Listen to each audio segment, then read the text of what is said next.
Hello and welcome back everyone, we Weeb Online, and today I'm gonna continue the story What If Naruto and Fem Kurama Were a Criminal Duo, Part 5. If you enjoyed this video, please give it a big thumbs up, and to watch more videos like this, subscribe to my channel and turn that bell notification on so you never miss an upload. Now wasting no more time, let's begin. Rin Nichan, get off of me. I'm fine. Rin has been making a big deal out of Naruto ever since they got back from Sanagakure. He was teased about how he looked even after she saw that he had returned to normal from his ascended form. Most people don't think it's healthy to grow tails and ears, especially when they disappear as quickly as they appear. Naruto told her it was a new jutsu and that he wasn't done with it yet, so she wouldn't ask any more questions. Nichan, my own girlfriend doesn't touch my face this much. Naruto sighed as Rin ran her hand over his head again. Rin's prodding and poking at Naruto was getting on his nerves. Rin Nichan, I love you, but if your hands ever come near my mouth again, I'll take one of those numbers as payment, lunch, Naruto said. Instead of waiting to be given his own space, Naruto had been taking over Kakashi, Obito, and Rin's office because he was so damn lazy some days. It was just a formality. Most newcomers, like Naruto, had to walk around the halls so they could be given gopher jobs like getting lunch, delivering documents, or being a human test subject when someone was working on a new technique. It was all supposed to be part of the hazing process, but it was hard to haze someone when you had to look for them. This is what Naruto realized after a while of putting up with the BS odd jobs. So, he ended up hiding out in the office of the experienced mercenaries on a regular basis. He thought that their unique personalities would make it impossible for them to mess with him like other newbies could. It was like she was her little brother to Rin. There was an old trick he could use if she got annoying. He could give her puppy dog eyes. He had to think about how much longer that would work for him. Obito didn't like the hazing process at all and said that the lazy people who work here could do their own work. Naturally, he didn't mind that Naruto had skipped the whole process. In fact, he was a little proud of himself. I really didn't care about it, Kakashi. He would make fun of Naruto by telling him that he needed to cut his teeth and deal with it, but he never gave him stupid orders or turned him into someone higher up. But he and Obito tried to blame him for things they knew Rin would get them in trouble for, but when it was time to blame the kid, there wasn't a blonde hair to be seen. For almost an hour, Rin made him sit on the room's desk like a makeshift exam table and played with him, trying to change his body. Naruto-kun, it's just weird. Okay. We didn't even know you could do that. Who taught you how to do that? Rin tried to grab Naruto's ears and comb through his hair, but he ducked and said, it's something I've been messing with. I don't know how it came to mind. He was lying, because Rin didn't need to know about any of his demon stuff yet, if at all. I didn't know you knew how to create any jutsu, Naruto-kun, especially a supplementary one as powerful as that. She raised an eyebrow at that idea. Who taught you what you needed to know to create your own jutsu? Kakashi isn't that negligent to teach a rookie how to do that. When the man in the mask walked into the office, he dropped a stack of papers on the desk and looked at Naruto expectantly. This made Naruto start to sweat. The two of them looked at each other for a moment before Naruto asked, so, what the hell is this? Rin wrapped her arms around Kakashi, who smiled at Naruto with one eye and said, you're going on leave. Enjoy your week of doing nothing. Naruto's jaw fell. On leave? Why the fuck am I going on leave? I've only been doing this for like 3 months. How am I supposed to pay my bills?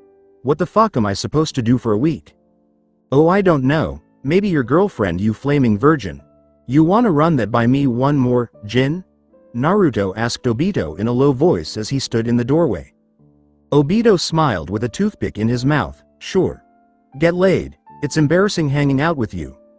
I swear, I'm single because I spend so much time around you, kid. Women can smell the virgin on you and it's starting to rub off onto me. It's scaring them away. Naku asked Kakashi and Rin, maybe you just fail at life. He then asked, what about Kakashi? He's married, and I never hear him complain about not getting any?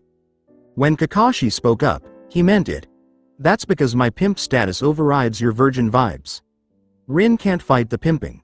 Rin hit Kakashi over the head, which made him smile, see? Do you guys smell that?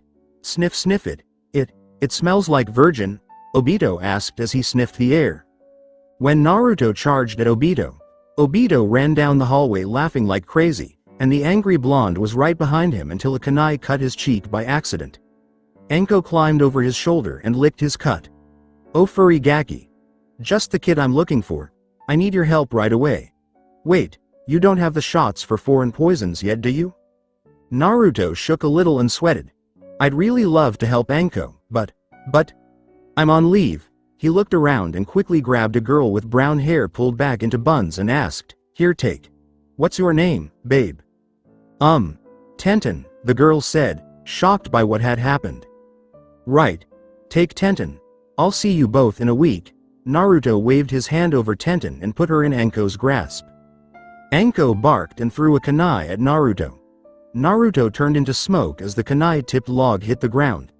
Later world. "Smell my ass," came from somewhere in the halls. "Where'd he get the log?" Anko asked Tenten as he looked at the piece of wood on the ground. Once more, the voice said, "It just is. Don't question how the log works." After 2 days, Uchiha main household. As soon as Naruto stepped onto school grounds, Sasuke grabbed him and asked him nicely to look through his company's records. It was clear that Naruto was being a jerk about the whole thing, but he was very stubborn about it. Maybe Naruto would have been more willing to agree to Sasuke's request if he hadn't been so rude about the whole thing. As a result, when Sasuke threatened Naruto with information that could get him locked up for at least a month, Naruto went straight to his house. But Sasuke wasn't there. He had to stay at the police station again after school, so he would get home late. He stopped as he opened the door to his house because he felt a strong presence. "I feel a disturbance in the force of my home," he said. Sasuke went inside even though voices and TV sounds could be heard from the living room. "Suck it, Itachi. How do you like that? Language, Naruto-kun." "Sorry, Makoto-kasen, but he's way too good at this. I need to take him down a peg." As Sasuke came around the corner, he saw Naruto standing up with a controller in his hand and an angry scowl on his face. He was sitting next to Itachi, who was also holding a controller. His face looked blank to the untrained eye, but a closer look revealed a smirk. While the other two boys played a racing game, Sasuke's mother watched the events on TV through the other doorway in the room. Naruto was happy until Pit driven another car on the screen and slammed his own into the wall right before the finish line. It was hard for Naruto not to rip the controller apart, so he just threw it on the couch and asked, "How the hell did you do that? I was kicking your ass the whole race." His car slid right through the finish line, and he said, "I'm just great like that. You should know this by now, Naruto-kun." "I can't believe this, I lost on every single track we used." Naruto looked at the screen proudly. "That's fast. I used all of the shortcuts I knew and still lost. You straight had to cheat to beat me, Itachi. That isn't cool." Itachi's expression stayed the same. If it was cheating, they wouldn't have let it into the game. When Sasuke walked into the room, everyone turned to look at him. "Who let you into my house, Naruto?" he asked. Makoto smiled broadly. "Oh, welcome home, Sasuke dear. I let Naruto-kun in when he told me he was waiting on you. He was nice enough to help me out with some things around here." Naruto said, "Meh, you're almost like my real mom, Makoto-kasen. It's no big deal to help you out sometimes. You work too hard." She hugged Naruto as she walked over to him. Naruto smiled and turned to face Sasuke and Itachi, saying, "Naruto's a good boy." When Sasuke sighed and said, "Right. Come on you idiot, we've got stuff to talk about," both Uchiha brothers twitched without meaning to. Naruto followed Sasuke from the living room to his room. As soon as they walked into Sasuke's room, Naruto jumped on his bed. Sasuke got a folder full of papers from his desk, walked over to Naruto, and set the papers down in front of those of him. "This is the second time this week that someone dropped a big-ass stack of papers in front of me and expected me to know what it is," Naruto said. Sasuke sat down at his desk and said, "These are the summed-up case files from about 13 years ago on a man named Orochimaru." Naruto stood there while Sasuke looked at him with interest. Sasuke gave Naruto a dry look. "Alright, since it's obvious that you've been over this entire thing at least 8 or 9 times while I've been gone, why don't you just tell me why I should give a rat's ass about this? Because you know damn well I'm not picking up and reading that folder full of deformed, bastardized logs just so you can talk about it. Do you know how long it took to narrow down the important stuff and print all the copies?" Sasuke asked with a grunt as a checkmark appeared on his forehead. Naruto put his ear to the paper and said, "Not my problem. You should know that I will not touch anything that sounds official with a 10-foot pole." "I know, that's why I'm asking for help with this," Sasuke said with a smirk. "Are you forcing me to read this as a favor? I doubt I'll understand half of it," Naruto asked with a confused look. Sasuke shook his head. "No, Naruto. I want you to dip into the archives of Keishahin and pull up whatever you can on the name, Orochimaru." When Naruto opened the folder, he saw Orochimaru's bio on the first page. "What do you want with this guy?" he asked. Sasuke rubbed his neck. "I'm looking through old unsolved cases and something seems totally off about this one. My entire family was always one step behind this guy and then he just vanishes. Not hide nor hair of this guy has been seen in over 10 years, something's up with that." Naruto said, "You're positive that we have something on this guy that the police don't?" Sasuke said, "You mercenaries always have something that we don't. I'm just using my resources." Naruto stood up with a smile. "Watch out, Sasuke, this is the first step towards being a dirty cop. Next you'll be using guys like me for shady stuff, accepting illegal black ops missions, setting speed traps all over town. And don't think I don't know how much you love those cavity searches." Naruto got a mean look from Sasuke, who then asked, "Where are you going now?" "I haven't seen Kyuubi-chan in almost 2 weeks, and I've only been back for 2 days, Naruto said with a smile as he pulled out his phone. "I should not put off the ass whooping I'm going to take any longer," and he sighed. Orochimaru. "There's something strange about all of this," Naruto said as he left Sasuke's doorway, leaving the boy with dark hair alone in the room with the file. "Baby, look, I couldn't tell you where I was. No, I haven't been home yet. What happened to my apartment? Woman, why would you do that to me? Hi, I'll be over soon. Love you too." Hearing Naruto's solemn steps down the hall made Sasuke laugh. Whipped bastard. It was the next day at South Konoha High School. Qua chick. "Fuck you, Sasuke." Sasuke walked aimlessly through the halls with Naruto and Shikamaru, wearing an unusually happy smile. Naruto Uzumaki. The kid who beats up gangsters for fun, the kid who intentionally annoys real police officers on the beat out of boredom, is completely whipped, Sasuke said. Naruto looked at Sasuke seriously and said, "Get a girlfriend and you'll understand. Kami, Obito was right. I do need to get laid." Suddenly, Naruto smiled and said, "Oh? Obito says you and your robot brother need to visit sometime. How has he been doing? Mom wanted to ask you about him. Dad's still mad at him for getting kicked off the force?" Sasuke asked with a laugh. Naruto put his hands behind his head. "Obito's fine, he never liked all of the protocol and all of the stuff going on with you cops anyway. He really just wants to piss off Itachi and the rest of your tight-laced family again." Shikamaru murmured, "Listen, this is riveting and all, but why did you drag me from class like that? I mean, class is troublesome and all, but you two are probably going to be worse." Naruto put his arm around Shikamaru's shoulder and said, "Because you're smart and we need your help. As a thank you, we're letting you skip school for the day, so be thankful. We could always send you back." Shikamaru moaned and agreed, "Okay, but do you mind if we get someone else too? I can't do this by myself."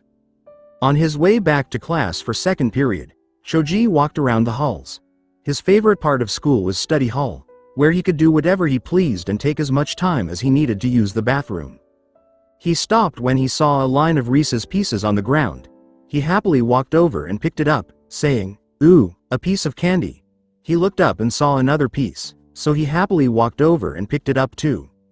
He looked ahead and didn't pay attention to the path they made. "Ooh, a piece of candy. Ooh, a piece of candy. Ooh, a piece of candy. Ooh, a piece of candy."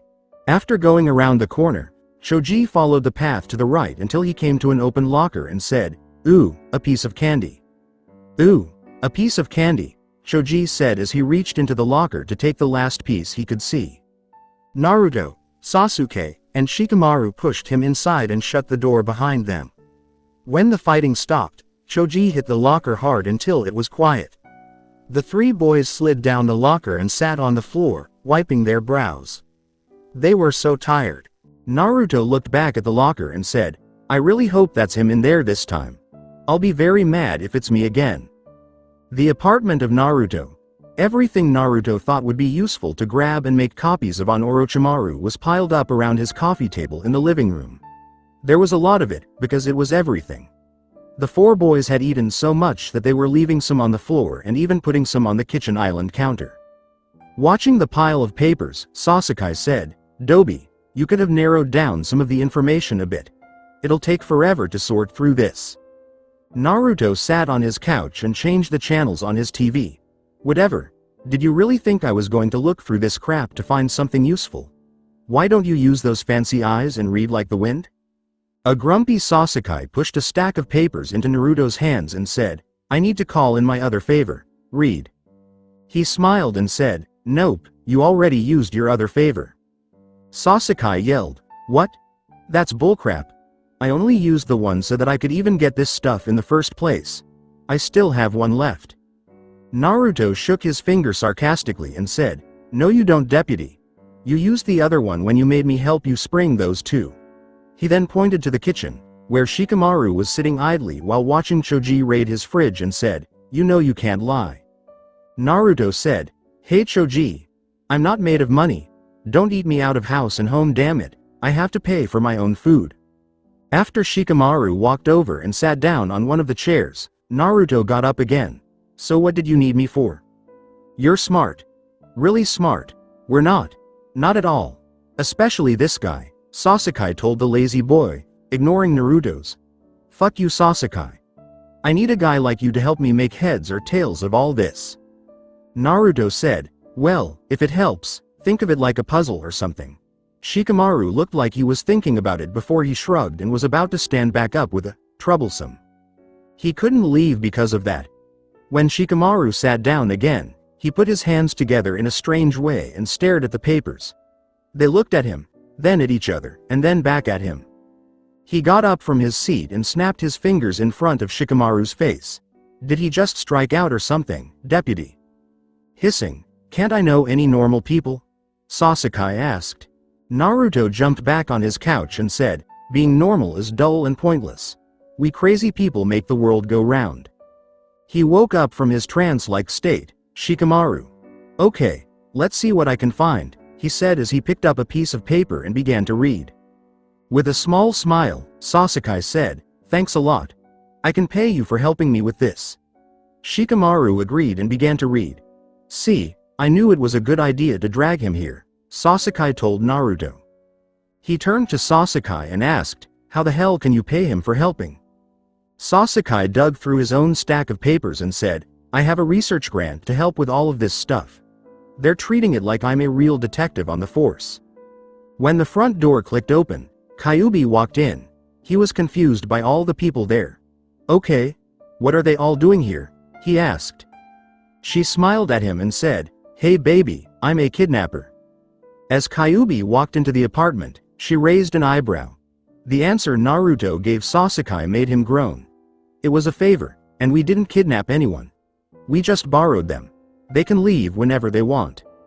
Kyuubi sighed and shook her head. "I wanted to talk to you, but you have guests over right now, so." Naruto looked around and got the hint. He got up and picked her up over his shoulder, which made her squeak with surprise. He then took her to his room.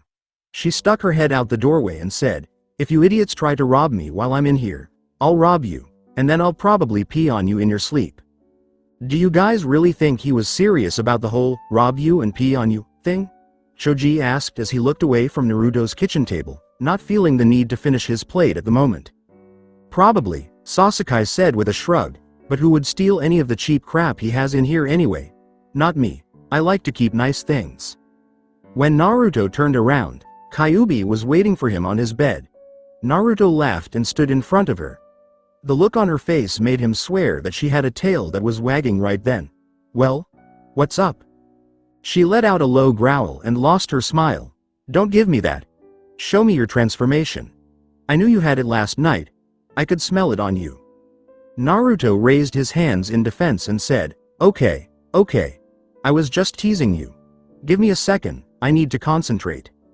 Naruto closed his eyes and thought about how he felt when he fought Gaara. The need to protect the people who needed him, the anger he felt toward those who would hurt them, and the thrill of a battle of that size all set off his ascended form. The way the water felt on his skin told him he had change. He tried out his extra limbs. The tail didn't bother him too much since it was just an extension of his spine. The Kyuubi stood up and watched Naruto's body change. She smiled bigger and bigger. As soon as it was done, she went over to touch her boyfriend's face and look at his new features. She made him smile in a silly way when she stroked his darkened whisker marks. She laughed at her boyfriend's grin with the fangs. His hair was now white. She clapped her hands once and said, "You finally did it. You triggered your second state. I'm proud of you. I knew you'd be a kitsune Hanyo like me." Naruto smiled sheepishly as he changed back into his original form. "Yeah, I knew there were different kinds after I fought Gaara, the Tanuki kid in Suna," he said. Kyuubi wrapped her arms around him and held him tightly against her, which made his libido sag. She quickly noticed and smiled. "You and I need to take our ascended forms and do a little experimentation, if you know what I mean." Naruto's jaw dropped and he started sputtering nonsense. Although the boy was scared, Kyuubi laughed and said, "This is great. Now me and Dad can teach you all kinds of cool things you can do with that form. It'll be easier because you're the same type as me." The boy pulled Kyuubi onto his lap and made her sit on the bed with him. "So what are all of them doing outside?" Kyuubi asked. Naruto sighed and rubbed his temple. "Sasuke is talking about an old case that hasn't been solved yet, and he got Shikamaru and me to help. Choji is just going along for the ride," he said. Kyuubi said, "Is it that stupid Orochimaru case?" She groaned when she saw him nod. "He won't shut up about that thing. It was so boring just watching him deal with that stupid file while you were gone. He didn't even want to spar or anything." "Wait, so you're saying that he hasn't fought anyone in at least 2 weeks?" Naruto asked with a sly grin. Kyuubi blinked and said, "Yep." Naruto gave her a dark laugh and a kiss, then put her on the bed and yelled in a sing-song voice, "Oh deputy, how would you like to take a break and have a short little scrap with me?" Kyuubi laughed as she watched Naruto run down the hall with joy. After 3 days, South Konoha High School. Sasuke and Shikamaru worked together in this way. They would split up the notes and files that interested them, then look them over at their own homes. The next day, during first period and lunch, they would get back together and talk about what might have been interesting. Shikamaru came into class that day with Choji by his side. He looked determined. Sasuke saw this and sat up straight to listen better. "From the look on your face, I think you found something really interesting here," he said. Shikamaru smiled and sat down easily. "Oh yeah, you know this hasn't been too troublesome at all. It's kind of interesting, and the fact that I keep so many papers around keeps my mom off of my back because she thinks I'm studying. It's kind of win-win for me." Sasuke shook his head and said, "You know you're a lazy jerk." Shikamaru just shrugged and asked, "Okay, you said you had something for me. What do you have?" Shikamaru looked over to Naruto's seat and saw the blonde sleeping on his desk. "Shouldn't we get Naruto over here? He's also involved, isn't he?" Sasuke looked at Naruto and then back at Shikamaru. "You do know that Naruto is a mercenary, right?" Shikamaru agreed. "Well, let's just say he found what might be the best way to skip school ever." He then pointed at Naruto and said, "Believe it or not, that isn't really Naruto." Shikamaru's eyes got really big. "What?" Sasuke agreed. "It's probably his most obnoxious technique, but it makes life like copies of him. They even act just like him and they know the things he knows." Sasuke looked sad. "I'd be surprised if he ever really came back to school again." After clearing his throat, Shikamaru said, "Well, I may have found something that could lead you to a deeper lead on this Orochimaru guy." He wasn't angry at this point. Sasuke subconsciously moved his seat closer together and said, "I'm listening." Shikamaru thought, "Well, I read that before he went on the run he was actually a pretty well-connected guy around here. He worked extensively with a lot of more of the influential figures around the city. I'm talking even the people like the Hyugas." Shikamaru dropped some handwritten notes on the table and said, "He worked with a lot of people, but this one was the most common. If I were you, I'd start here first." He had a close relationship with a famous doctor who was known for her advanced experimental treatments and procedures. This made Sasuke's brain work like crazy trying to figure out who this guy was. Tsunade Senju. Sasuke read from the notes. Keisha Hine HQ. The sight of Naruto sleeping and drooling on the desk made Rin narrow her eyes when she walked into her office. The boy woke up when Rin walked over and slammed her hands on the wood. "Are you going to tell me what you're doing here?" he asked his surrogate sister with a grumpy look on her face. "That depends," Naruto said, wiping the drool from his mouth. "Do you want to know what I'm doing here at headquarters? Or do you want to know exactly why I'm sleeping in your office?" "Why don't you be nice and give me both?" Rin asked with her arms crossed. Naruto felt bad about himself and said, "Well, I'm at HQ because school is for suckers who can't get away." Rin growled, and Naruto laughed nervously before continuing, "And I'm here because I'm still tired, and when other mercs find out I skipped school and came here, I don't want them looking for me on the training floor or somewhere they have a good chance of easily finding me. No one ever looks for me in your office." Rin sighed and sat down. "Go to school, Naruto-kun. I don't want to see you uneducated with nothing to fall back on if you get hurt doing this." Naruto smiled at her. "Relax, Rin-ni-chan, it's just the week before exams. All they'll do is just give us remedial crap to help us study. I don't study anyway, so I don't need to be there until next week." Obito walked in at that moment and said, "Hey Runt, I thought you were off until next week." Naruto smiled. "I was. But I just thought I would miss all of your cheerful faces if I was away for too long." "If that's the case," Obito shook his head and said, "Sucks for you then. You should have stayed away."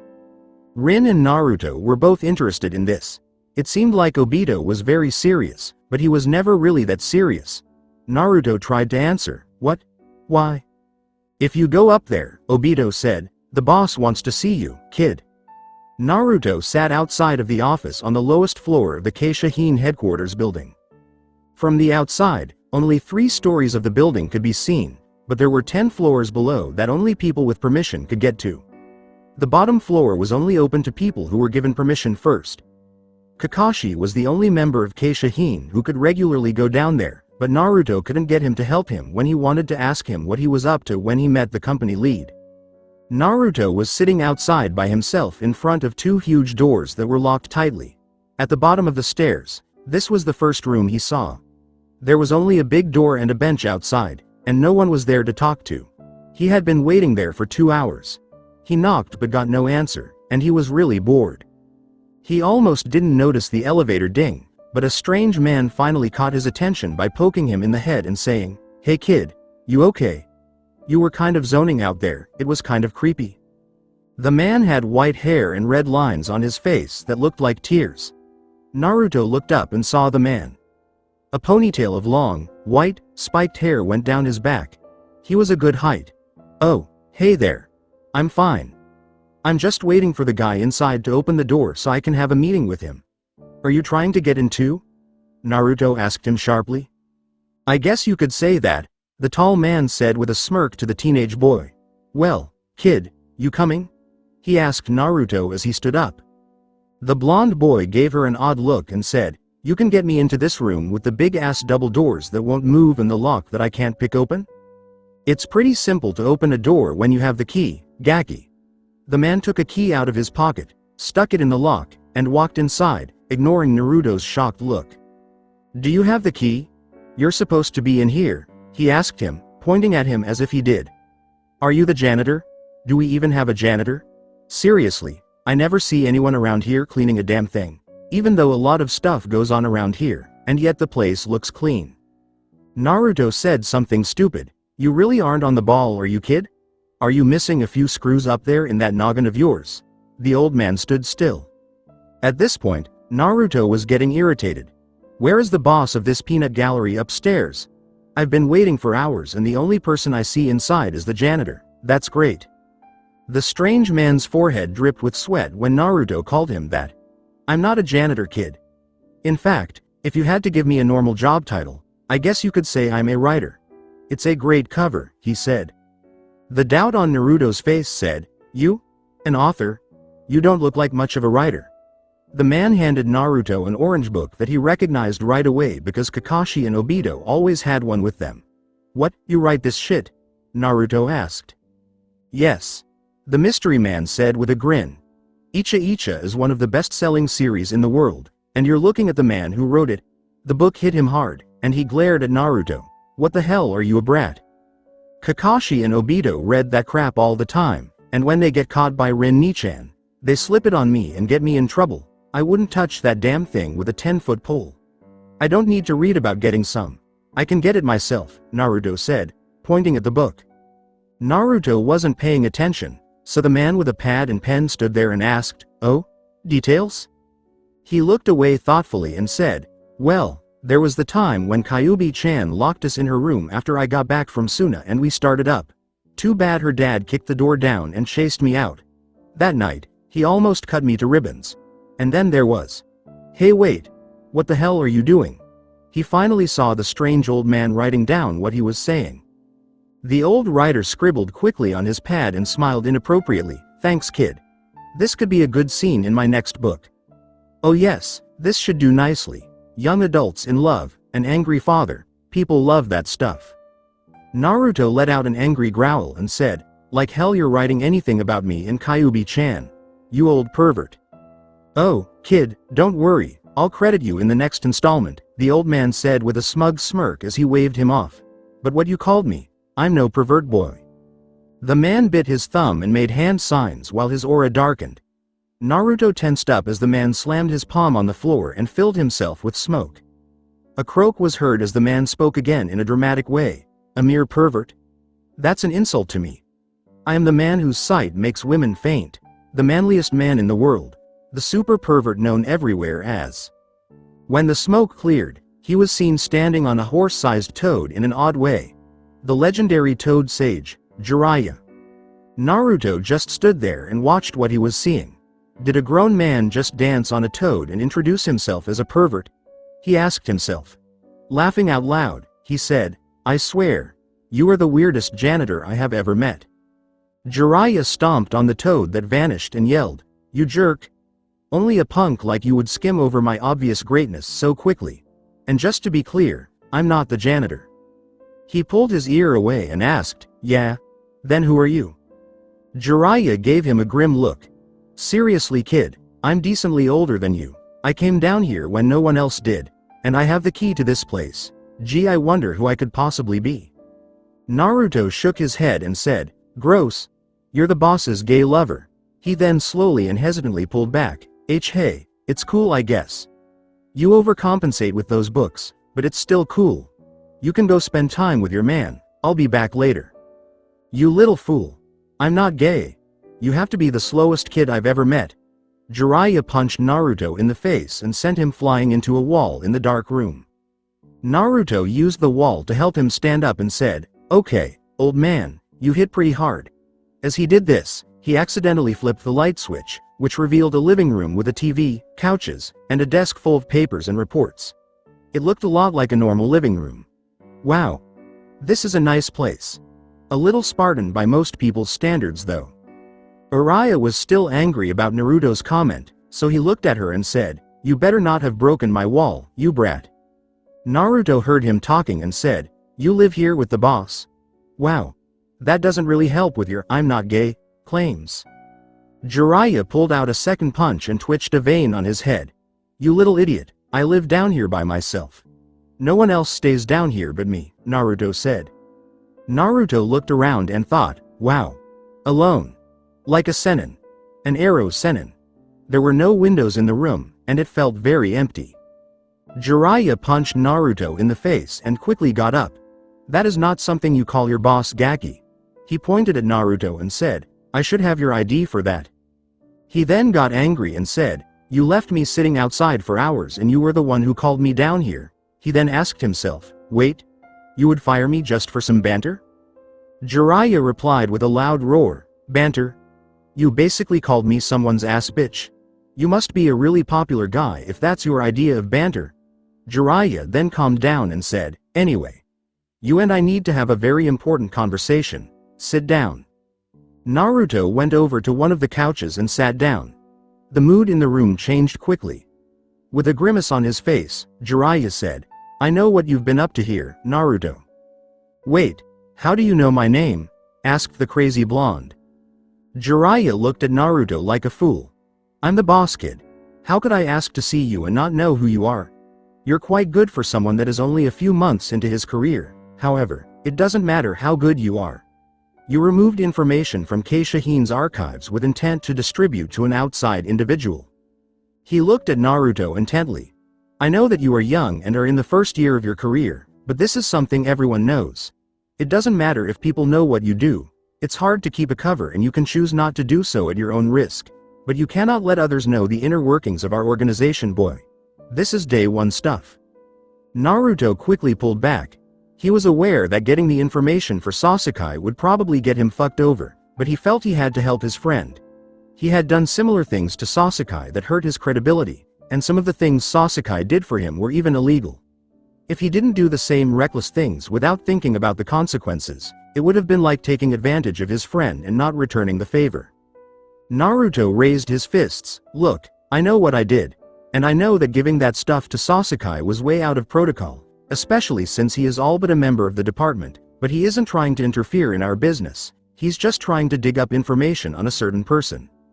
A sly grin reached Naruto's lips. Besides, isn't having a contact in the police department something that could work out to my, and by proxy everyone else's, benefit? I know that I can't be the only guy that does stuff like this, right? With a wry grin, Jiraiya said, good answer, Gaki. If you had turned into a sniveling pile of crap right in front of me, I would have at least kicked you out. He then sat down on a couch nearby and asked, now that the scary part is over, why don't you tell me what your cop buddy is getting himself into? Naruto shook his head and leaned back on the couch. I don't know. He asked me to find out something about an old case that was closed. It was a guy named Orochimaru who looked pale. Jiraiya hisses like he got a paper cut and says, your little police officer friend is going into some risky and off-the-grid territory here. Have you tried to talk him out of it? He might be in over his head. Deputy has just as many rocks in his head as I do. Naruto shook his head sad. He won't stop with this until he either finds this guy, or hits a true dead end. The fact that I gave him pretty much everything we had on Orochimaru won't help him stop digging. He'll have enough stuff to last for at least a year if he hits any blocks. Who is this Orochimaru guy anyway? Jiraiya said, he was one of the most brilliant men I have ever met in my entire life. He was a genius. He was a mercenary himself, you know. The things he came up with revolutionized our practice, kid, and then he lost his marbles and did some off-kilter stuff. Naruto looked at Jiraiya and asked, like what? What did Jiraiya say when Naruto shook his head? Do you plan on going back to school today? Jiraiya asked with a smile. Did you read the stuff that you copied on Orochimaru? His answer was, well then. Which he said with a snort and a smirk. After 4 hours, that Orochimaru guy did all that stuff to all those people, and you guys didn't kill him. What the fuck kind of organization is this? Naruto asked Jiraiya with a random blink. Jiraiya said, it was a really complicated series of events, kid. I considered the man a close friend. Jiraiya gave Naruto a dry look. No, if one of my friends was working deals with foreign agencies behind everyone else's back, capturing, and killing, experimenting on an absurd amount of people, and then laughed in your face about it when I confronted them and tried to beat my ass, his ass would at least be going to prison with a few broken bones, and that's if I didn't just flat out kill him. Jiraiya gave Naruto a small glare and asked, so if that Sasuke kid you told me about did the same thing Orochimaru did, you wouldn't have any trouble stopping him yourself? Naruto picked his ear and flung what came out, yes. Hell yes, because if he actually did do that shit, me stopping him would be the least of his worries.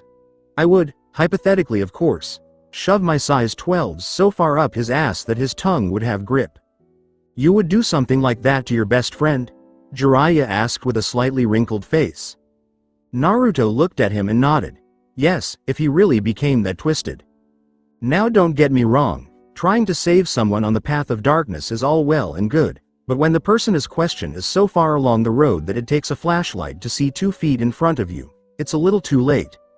I came to my own conclusion on this a long time ago. Some people in this world just need to die.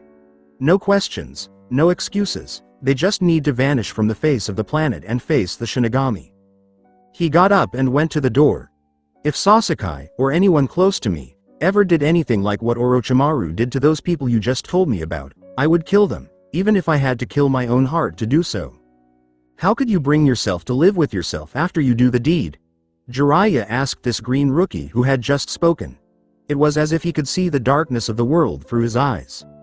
Naruto turned around and said, "Because to keep the good memories and qualities of those I hold close, I know it's necessary to do what it takes to erase their sins. I hope it never has to come to that, though." Naruto then left Jiraiya's living room, leaving him to think about what had happened. When Naruto left the headquarters, he saw that it was already late in the afternoon. To pass the time, he jumped on the rooftops and ran around town for a while. The thought of Sasuke bringing Kyuubi to his house came to him all at once, which shocked him. What the hell was that? It was hard for Naruto to forget the events that caused his clone to be spelled out. The real Naruto and his clone were outside in front of the school when Kyuubi came up and grabbed his clone by the arm. The clone eventually admitted that he was a clone, and Sasuke told him that they would go over that day to see what was wrong with him. Kyuubi just opened her claws and pushed the cage Bunshin away. That made me think of how Naruto knew that. Ever since he learned the jutsu, he had used the clones for almost every practice he could think of. He was spamming them just so he wouldn't have to get up and change the TV channel when he lost his remote. He even made a copy of himself when he needed to reach something on his coffee table but didn't want to change his body. He would think about that later. It looked like there was more to the technique than he thought. Naruto changed his mind and did a U-turn to go back to his house and wait for his best friend and girlfriend to arrive. Zankuha decapitating airwaves. Naruto was in the middle of a jump when he was hit by a huge gust of wind that sent him flying through the sky. He was lucky not to go splat on the concrete below, but he did crash and catch fire on the roof of another building, breaking an air conditioner completely. Unit. Naruto ignored his cuts and scrapes from the hard landing as he picked himself up and said, "Okay. Who the hell did that? As if you could kill me now, Uzumaki." Someone else landed on the roof, and Naruto knew who it was because of the strange headgear and spiked black hair. Zaku Abumi. Why don't you just beat it or something? I don't want to deal with you tonight. He sneered, "Too bad. After you and the Uchiha kid screwed my plans over, you don't get a choice in the matter. I want to make you suffer. You'll both die tonight." Naruto let out a smug laugh. "You couldn't even touch me before I did that to your stupid base. I walked right into your hideout, stole Princess and her little sister right from under your nose, and then blew up the entire building before you even knew what happened. What makes you think this is a good idea? You won't even get past me, so how do you think you're gonna kill Sasuke too?" A cocky Naruto said, "I'm not worried about the Uchiha. The people I'm with will handle him. I wanted to kill you personally." Zaku growled back at him. Naruto raised an eyebrow and asked, "You sent 2 people after Sasuke?" He smiled and said, "That's good. Maybe Kyuubi-chan will be able to vent to someone before she comes to my house later. Okay. Let's whip your behind so I can take you to jail and go home." "I won't be that easy, Uzumaki. Not now that I have this," Zaku said, holding out his palms to show Naruto 2 holes. "These are the tools of your death." He laughed and smirked. "Dude, is that safe? I mean, isn't that a risk of getting an infection or something? Holes in your arms?" Naruto still wasn't taking Zaku and his threat seriously, which made him angry. He held out his arms and told Naruto, "I've had enough of you, Zankuha." His hands flew at Naruto in a crushing blast of wind, but Naruto dodged. The attack that missed ended up destroying the rest of the AC. Naruto was waiting for the unit. Then Zaku felt Naruto's fist hit the side of his head and send him flying off the edge of the roof. Naruto stood up and said, "Good. I needed a workout today. Nothing is better than a fight for me in that way." He then took a ready stance and asked, "Do you want to try again? I want to see what makes you think this will work out better for you than anything you've tried before. These are the deciding factor. Now that I have this power, you'll never beat me again." Zaku stood up and pointed his arms out again. Naruto wept, "They're just air tubes. How long have you even had those things? It couldn't have been longer than a month." Zankuha. Naruto let out a sigh as he felt the air pressure change and started to dodge. "Hold still, damn you." Zaku yelled as he fired several shots at Naruto, who kept dodging the attack. Zaku felt air leave his body again, this time from his mouth instead of his arms. He was now lying on Naruto's fist. While holding Zaku by the collar, Naruto asked him, "How have you lived your life for so long fighting so badly? That was pathetic." He then punched him in the stomach again, making Zaku let out more air unintentionally. You just came straight at me. And just because you have a ninjutsu shoved into your arms you think you can beat me? The only good move you made was when you first attacked, and that didn't even help. Zaku tried to blow Naruto away by raising both arms in the air, but Naruto pushed him off and grabbed both arms by the wrists. He then repeatedly stomped the bottom of one of his shoes into Zaku's face. He let Zaku fall to the ground, where he hurt his nose and lip. How?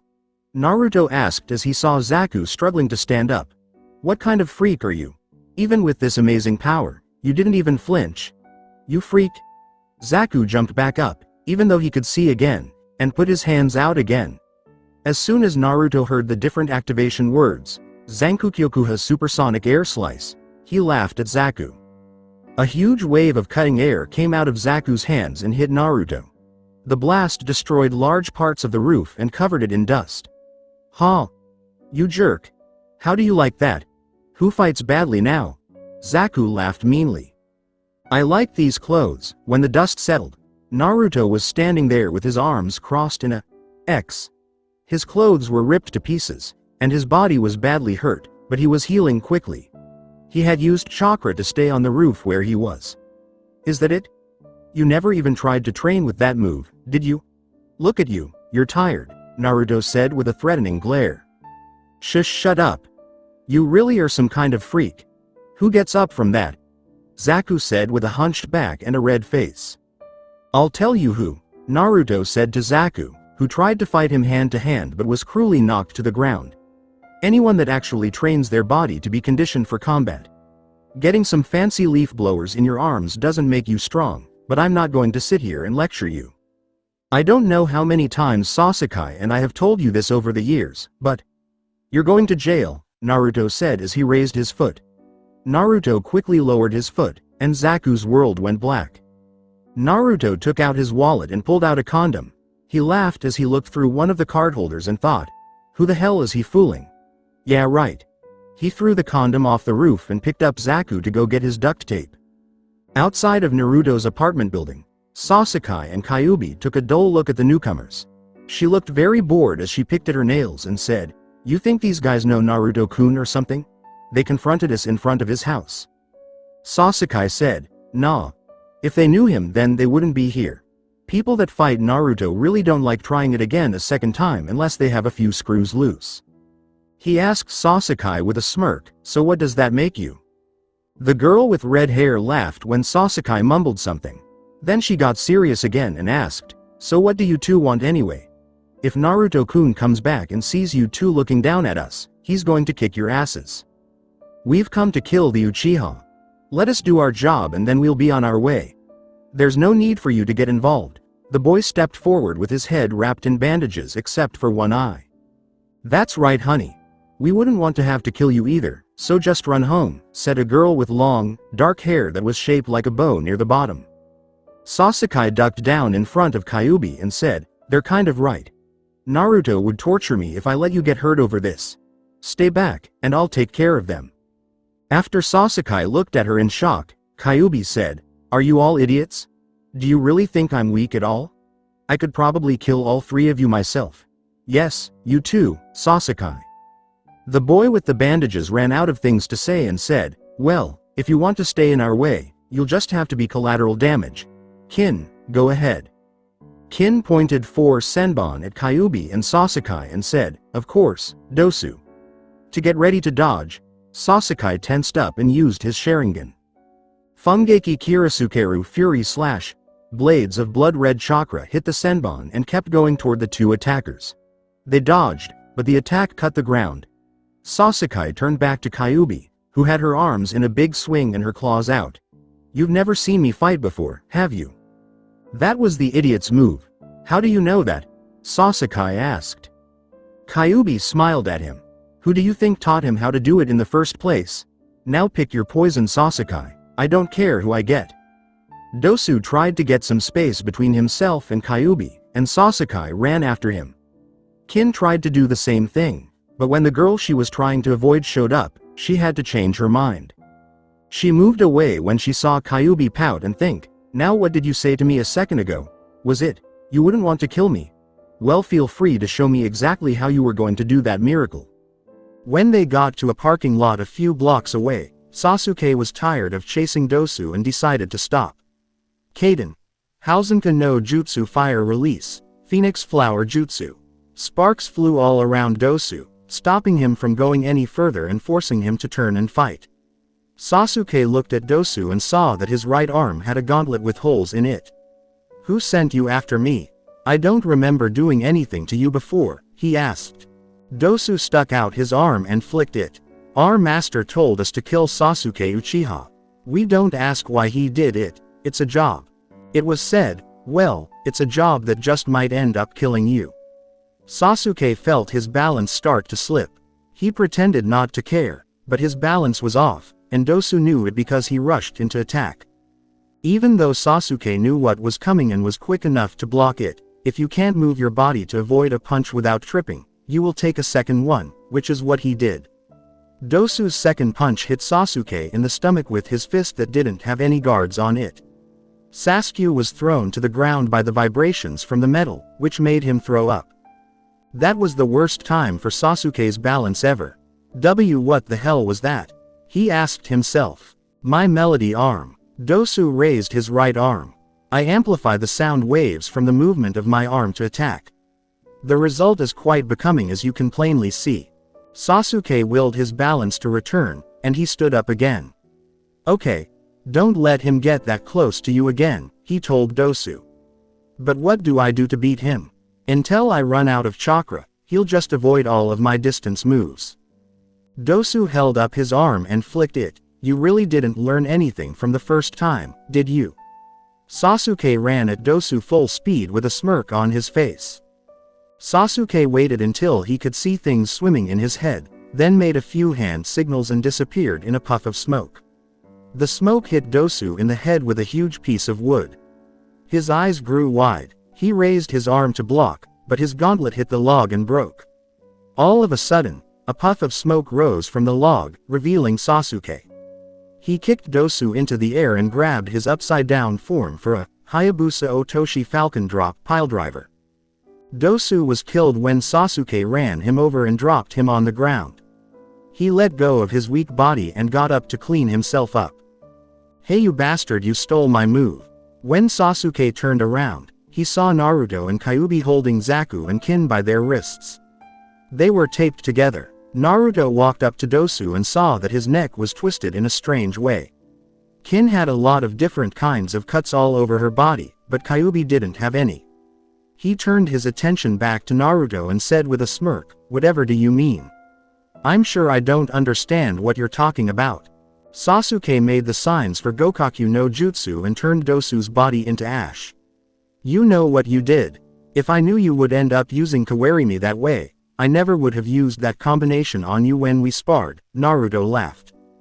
Kyuubi let out a short laugh. "You didn't use that combination on him exactly like that, Naruto-kun. Poor Sasuke ended up eating the log in his face. That's how you won, remember?" Naruto picked up Zaku and threw him onto his shoulders while Kyuubi threw Kin at a grumpy Sasuke. Sasuke replied, "Who expects to see a fast piece of kindling coming at their face in the middle of a fight? I was shocked that he actually used it that way." Naruto pointed to his torn clothes and said, "I look like I lost a fight to a weed whacker." He then said, "Let's get these guys to jail." "Wait, let me go change clothes first." The three teens ran to the rooftops to take their two attackers who were still alive to jail. Once Naruto dropped off Sasuke and the prisoners at one of the precincts, he went ahead and took Kyuubi home. They chose to walk instead of going to the city's roofs like they had been. "You're teaching me that cage bunshin thing. You jerk. How many times have you been skipping school before this?" Kyuubi poked Naruto in the chest while holding on to his arm. He felt bad about telling a lie, so he rubbed the back of his head and said, "This was the first time. That's why you found out about it." Because her eyes got narrow, he knew it wasn't going to work. Bullshit. She just grabbed his arm tighter and let the argument die. Naruto was glad that the subject had been dropped, so he spoke to her again. "So why the hell did the deputy want to meet at my house again? We never got around to talking about why he was there." Kyuubi sighed and said, "It had something to do with that case of his. I swear, he's obsessed with this. He's like a bloodhound. She looked up at Naruto and said, he told me he had something on a lead of sorts. Some lady or something that worked with that Orochimaru guy in the past. Naruto said, so why am I involved in this? It's not my damn job. I already had him cash in a favor to get the information. He's got nothing on me right now to make me keep going. Kyuubi replied, he said he's willing to do you a free favor for this next one. He sighed at how silly their little trading system was. She spoke up to get his attention, and he asked, what does he want? Her address. Kyuubi gently poked him on the nose. Nope, he's got that. He just wants you to go with him this weekend to find her. She doesn't live in Konoha anymore and he didn't want to leave town for something like this alone. After tonight I'm inclined to agree on that front. Heaved a sigh, fine. I'll let him know tomorrow that I have to leave. While putting her cheek against Naruto's chest, Kyuubi said, you're such a good boy, Naruto-kun. Such a giving person. Too bad I miss so many chances to give something to you, she said. His answer was a sharp blow to the back of the head. Totally worth it. Keisha Hine HQ. Kakashi walked in while Jiraiya was looking at an old picture in his living room. You wanted to see me, Jiraiya sir. I put the picture down and looked at Kakashi. Yes, Kakashi. I wanted you to tell Naruto tomorrow that I have another mission for him that he should be perfect for, he said. Sir? Kakashi asked, his face a little confused. I know Naruto is good. Very good for someone his age, but to ask him directly for a mission. Isn't it too soon for this? Jiraiya said, no Kakashi, it isn't anything that is dependent on his combat skill or anything, but it's tailor-made for him all the same. Just hand him that scroll on the table when you see him and wish him luck for me. Kakashi said, yes, and picked up a scroll. He then bowed to Jiraiya and left. I have to say, he's a little rough around the edges, but he's a damn good kid. He's got one hell of a spirit in him. I just hope he can bring her back. He looks like a punk, but other than that, he looks just like Minato. The old man with white hair sighed as he picked up his picture again. It showed a man with long, spiky blonde hair and blue eyes. Naruto was on a bus leaving town and looking out the window. I can't believe that old jerk gave me a damn mission. He thought, who asks rookies for anything? I thought I was on leave, what the fuck happened to that shit? Kyuubi, who was sitting next to him, put her head on his arm and said, calm down, Naruto-kun. At least I can go on this one with you. He rolled his eyes and said, that's because you were there when Kakashi gave me the assignment and wouldn't go home to let me read it. He then tapped the girl on the shoulder and said, if you haven't noticed, I've been trying to keep you out of all of this. Kyuubi looked up at him with fake sadness in her red eyes and asked, why do you want to keep me out of your life, Naruto-kun? I thought I was supposed to be your girlfriend. You can keep things like your job from me without any problems. Naruto closed his eyes and said, all good relationships are based on lies and deceit. For his trouble, he got hit in the head. That was really stupid, Dobi. Along came Sasuke, who said, even I'm not stupid enough to say something like that out loud. It makes me wonder how you've kept her around for so long. Naruto muttered as Kyuubi sat on his chest and tried to sleep through the trip, because she knows I don't mean it. Just because the woman you're trying to talk to is the same woman I'm going to give Ero Sennin's message to doesn't mean you can just come along. I need to stick to at least some kind of standard procedure, damn it. By the way, the girl with buns in her hair is sitting next to me and twirling one of those knives that you mercenaries always carry because of this. He looked at her and then back at Naruto. Who is this, and why is she here? Naruto looked at the girl sitting across from him and next to Sasuke and said, this is Tenten. She's a mercenary, and I'm going on this mission with her to make up for what I did to her. Tenten, this is Sasuke Uchiha, but you can just call him Deputy. I do. Naruto didn't care that Sasuke frowned at his nickname. Tenten smiled and said, hello, Sasuke. I hope you make a better first impression on me than your friend Naruto did here. While trying to sleep on Naruto's chest, the girl asked, are you still mad about that? Look, I'm sorry. Anko would have stabbed me with all kinds of poison-tipped things all day long, but I'm immune to all kinds of stuff. She probably only did that to you for an hour before she had to take you to the emergency room. She would have thrown her kunai at Naruto if they weren't on a public bus. You jerk. Why did you have to grab me anyway? You could have switched with a lot of other people. Naruto made an I don't know sound. You were the closest and the least likely to initially fight it at first. And I was right. Oh, don't give me that face. At least I'm trying to get on your good side by taking you on this mission. I could have just taken Haku Nichan, and let you miss out on meeting your idol. He then looked at Sasuke, and you're not going to get into giving this Tsunade lady the 3rd degree, super cop bullshit until our mission is finished, do you understand? I don't even know why you bothered coming after I told you about my mission, you could have just waited. Sasuke said, because I wasn't going to do this without you backing me up anyway in case I got attacked again. You being given a mission dealing with this lady just made it convenient for me to tag along with you. Naruto looked out the window and sniffed. Yeah, well, what I said still stands. From what Kakashi told me, this lady has a hell of a temper and I really don't feel like carrying your liquefied remains back to your house in a Ziploc bag because you wanted to act all belligerent. The boy with dark hair looked confused and asked, what? She's a doctor, right? A regular doctor can't kill me anyway. Naruto and Tenten laughed out loud, which made Sasuke angry. What the hell is so funny? Tenten wiped a tear from her eye and said, you really think Tsunade is just a simple doctor? That's great. Naruto stopped laughing so he wouldn't wake up Kyuubi. Sasuke, when is something that easy? I know that's what her police station file probably had her listed as her job, but there's a word for that. Can you tell me what it is? A cover, Sasuke said with a shy look away. Naruto talked to Sasuke like he was in elementary school. Yes, deputy, a cover. You know what those things are. Those are what some mercenaries have to keep an alibi with most people so they can work. Naruto looked at Sasuke. You're the only mercenary I know besides Obito Oji, and you both don't have a cover, so excuse the hell out of me for not knowing your secret mercenary crap. Naruto laughed at Sasuke's ignorance of his job. I don't have a cover because going to school is my cover, or it was until I fought Kiba and got busted out by Ino. I still had 3 years to find another decent one until then. It's not like I have weak friends or anything either. I mean, everyone that could be considered close to me knows how to fight, so having a cover is pretty much useless to me.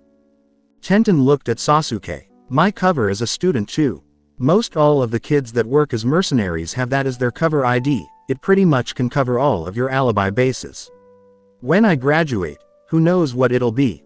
Sasuke saw Kyuubi, who was asleep on Naruto's back. I had no clue that she knew how to fight the way she did.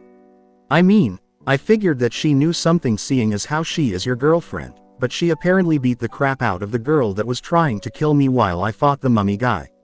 She taught you that red blade thing that you do? Naruto agreed and said, yep, Kyuubi-chan has been teaching me stuff since the week we met. She's really mean when she fights. She cuts me up all the time when we spar, which annoys me, but then she does stuff like this, pointing to her sleeping on him, and I forget how angry I was until we spar again. Tenten asked, so is she stronger than you? Because I saw you fight Lee when you ended up joining the company and you seem pretty capable, it's kind of hard to imagine. Naruto nodded. I'm not sure really. I would have said she was a few months ago because she could do something that made her at least 5 times faster and stronger than me, but I've got something to match that now. We haven't really ever gone all out against each other. We never use our jutsu on each other, so I couldn't tell you. Sasuke said, your girlfriend is stronger than you, that's great. How weak must you be? He slapped his forehead and said, that was a stupid fucking thing to say, Sasuke. I didn't understand what he meant until he felt Tenten's killing intent. So you're saying that because Naruto and you are men, you're both automatically stronger than frail women like me? That's not what I meant. It's just, Dobi, help me out here. Sasuke carefully moved away from Tenten. Dobi, calm down, your partner already. Naruto laughed at Sasuke, closed his eyes, and leaned his head on Kyuubi's. No, I think I'll let you two get to know each other better before we go to Tanzakugai. Wake me up when we stop, he said. Tenten was smacking her fists and saying, Dobi, you traitor. I'm getting you back for this, do you hear me? Get this chick before she kills me. Hearing Tenten yelling and hitting Sasuke and hearing him try to defend what he said while getting hit put Naruto to sleep. Naruto, Kyuubi, Sasuke, and Tenten got off the bus a few hours later in Tanzakugai. They stretched out after the long trip. Naruto pulled out his mission scroll and read it one more time because he wanted to make sure he knew what he was supposed to do. Mission. Messenger secondary goal, recovery. Pay. 150,000 Ryo and extra 75,000 Ryo when the secondary goal is met.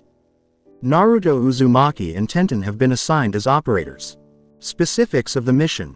Bring a sealed message to Tsunade Senju's home in Tanzakugai. The main goal is as simple as getting that message to Tsunade Senju and waiting for a written response to bring back to headquarters. To complete the secondary objective, the operative S must persuade Tsunade to come back to Konohagakure with them and go with her to Keisha-hine HQ to finish the mission. The secondary objective is completely optional because it poses a serious threat to the operative's health. If they do it, they will be rewarded handsomely. Naruto took out a picture from the bottom and saw a blonde woman with 2 ponytails, brown eyes, red lipstick, and a diamond seal on her forehead. In a low voice, Naruto said, "And the old Arrow Sennin knows this lady. There's no way she's anywhere near his age looking like this." When his trip companions caught up with him, he showed them the picture on the scroll and said, "This is the woman we're looking for." "Yes, Tenten, I know you already know what she looks like, that was just for our tagalongs." When she opened her mouth, he added, "That was for the sake of our tagalongs." It made Naruto sigh. "You're lucky I even asked you to go. Not only are you going to meet your idol, you're also going to make a lot of money." Naruto gave Kyuubi the scroll and said, "Burn that for me, baby, if you don't mind." "So what are we doing first, Naruto-kun?" Kyuubi asked. "I called Kitsunbai to erase the scroll into thin air." A smile appeared on Naruto's face. "Since I have a red-haired, beautiful distraction and a lawdog as tagalongs to go along with me and my other beautiful bun-haired partner, I have decided to split up. Sasuke, put your nose to the ground and go with Tenten to start finding out where we can find Tsunade, and I will go with Kyuubi-chan. Call me when you guys get something and I'll do the same." Tenten and Sasuke gave him nods, and the 3 of them left to look for him.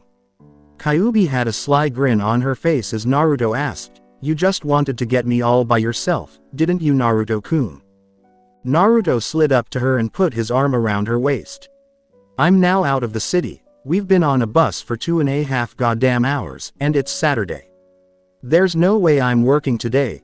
Let the deputy and Bun-chan do the heavy lifting since they want to be here. I'm going to enjoy my female company," he said. Naruto kissed Kyuubi on the lips, and the 2 of them left to find something to do. As Sasuke and Tenten were there. Before asking around for Tsunade and where she might be, Sasuke and Tenten took a moment to get used to the new town. Tanzakugai was mostly a place to gamble, and Tsunade liked going to casinos. The problem with her hobby was that there were so many casinos and other places to gamble in town that it was getting hard to check them all out. Being with the mercenary with bun hair, Sasuke sighed and said, "Man.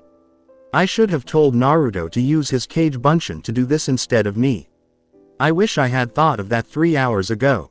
She rubbed her calf because she had been walking in circles for hours. "This is really hard work, but the pay will be so worth it. Are you going to get a share from Naruto?" Sasuke said, "No, I had to convince him to let me come along, so he doesn't owe me a dime. I have to meet this Tsunade lady too. For my own reasons, I'm a cop if you didn't know. I could have guessed that Uchiha boy. Why do you want to see Tsunade?" Tenten asked with a wry smile. Sasuke and Tenten stopped at a corner to wait for the light to cross the street. "I need to find her so I can ask her about Orochimaru. She seems to have been close to him in the past and might know something I need to know.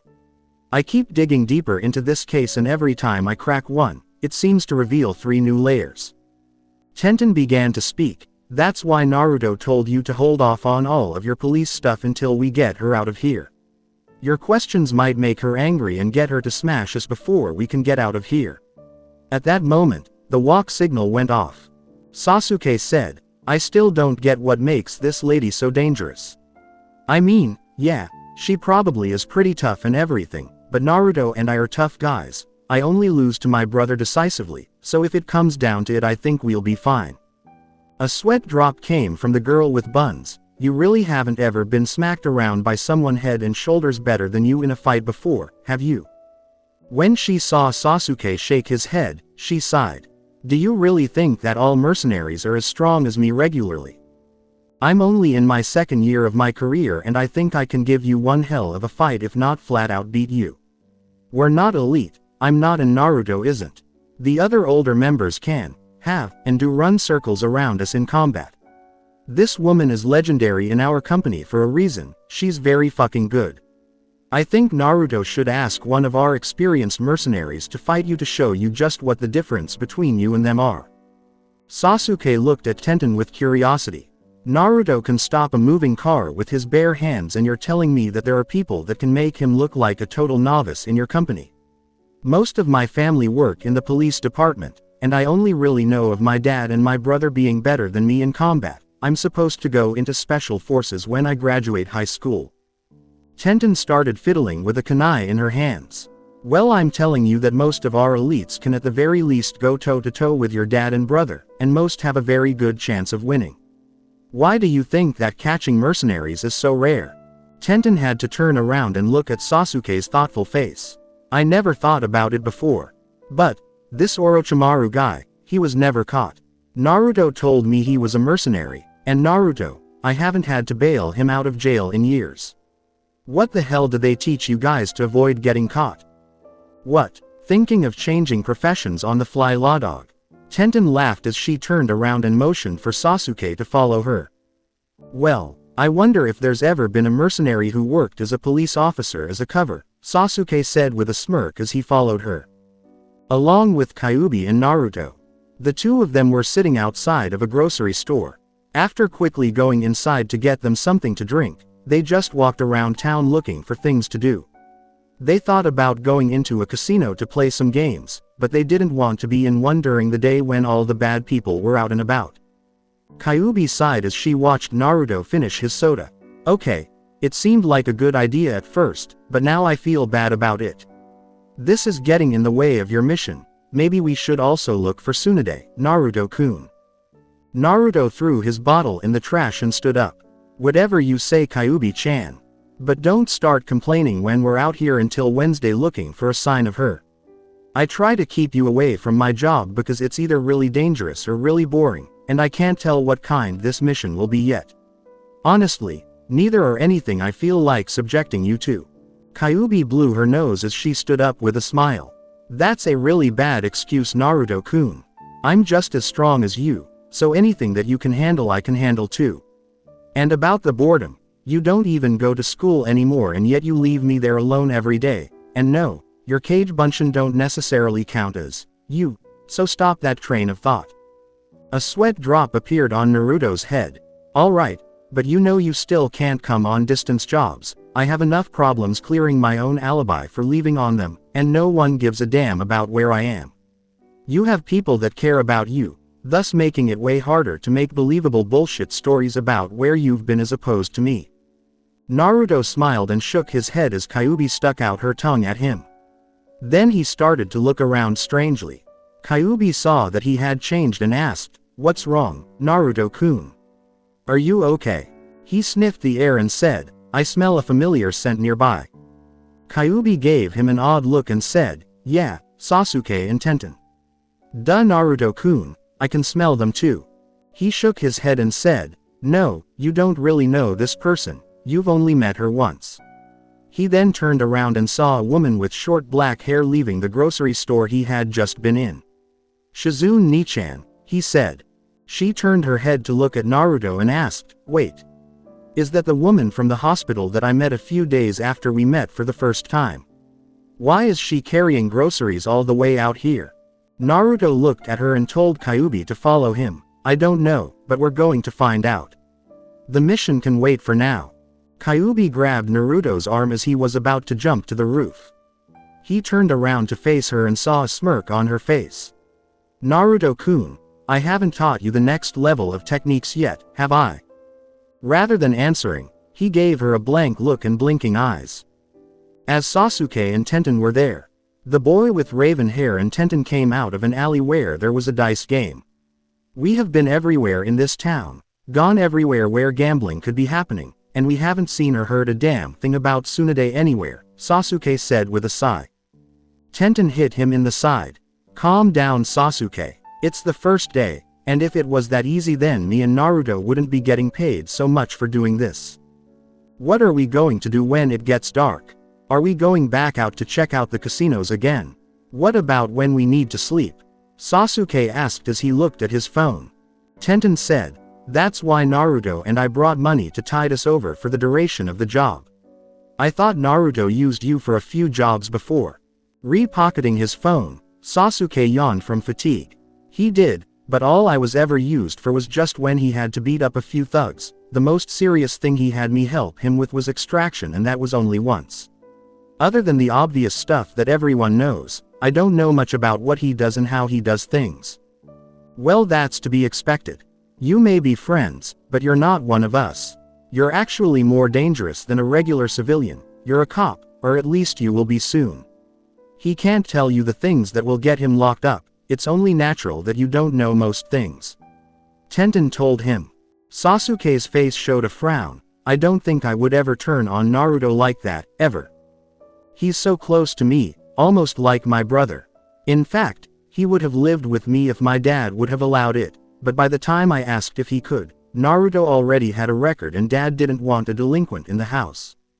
Sasuke laughed at the idea. If only my dad knew, I should have been caught with Naruto a bunch of times, but he always made sure that at the very least if we did something illegal I ended up getting away.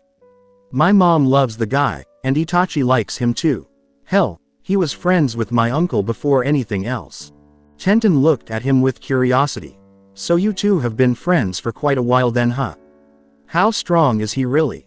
I want to see him fight. I heard about what he did in Sunagaku from Rin-san and Anko-san. It's hard to imagine that he has that much power. And you consider yourself on par with him? With a confident smile on his face, Sasuke faced her.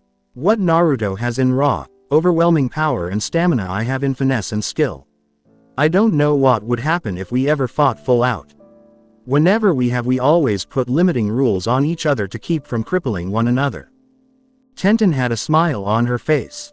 So you say that you're a pretty tough guy, Well then maybe you and I should spar sometime after all of this is over. What do you say? From what he remembered about Tenten, Sasuke remembered that the girl was crazy about weapons, mostly ones that were sharp and pointy. Hey, let's see how Naruto and Kyuubi are doing, he said as he quickly handed her his phone. Along with Kyuubi and Naruto. Naruto cursed in his head as his phone rang. He jumped across the rooftops with Kyuubi on his back, quietly following Shizune. Naruto was carrying the half-demon girl even though she was fully capable of crossing the buildings on her own. This was because she used Kitsune no Manto Fox Cloak, a technique that Naruto had not yet learned. The technique could change the way light looked around the person and anything they were touching, making it impossible to see them.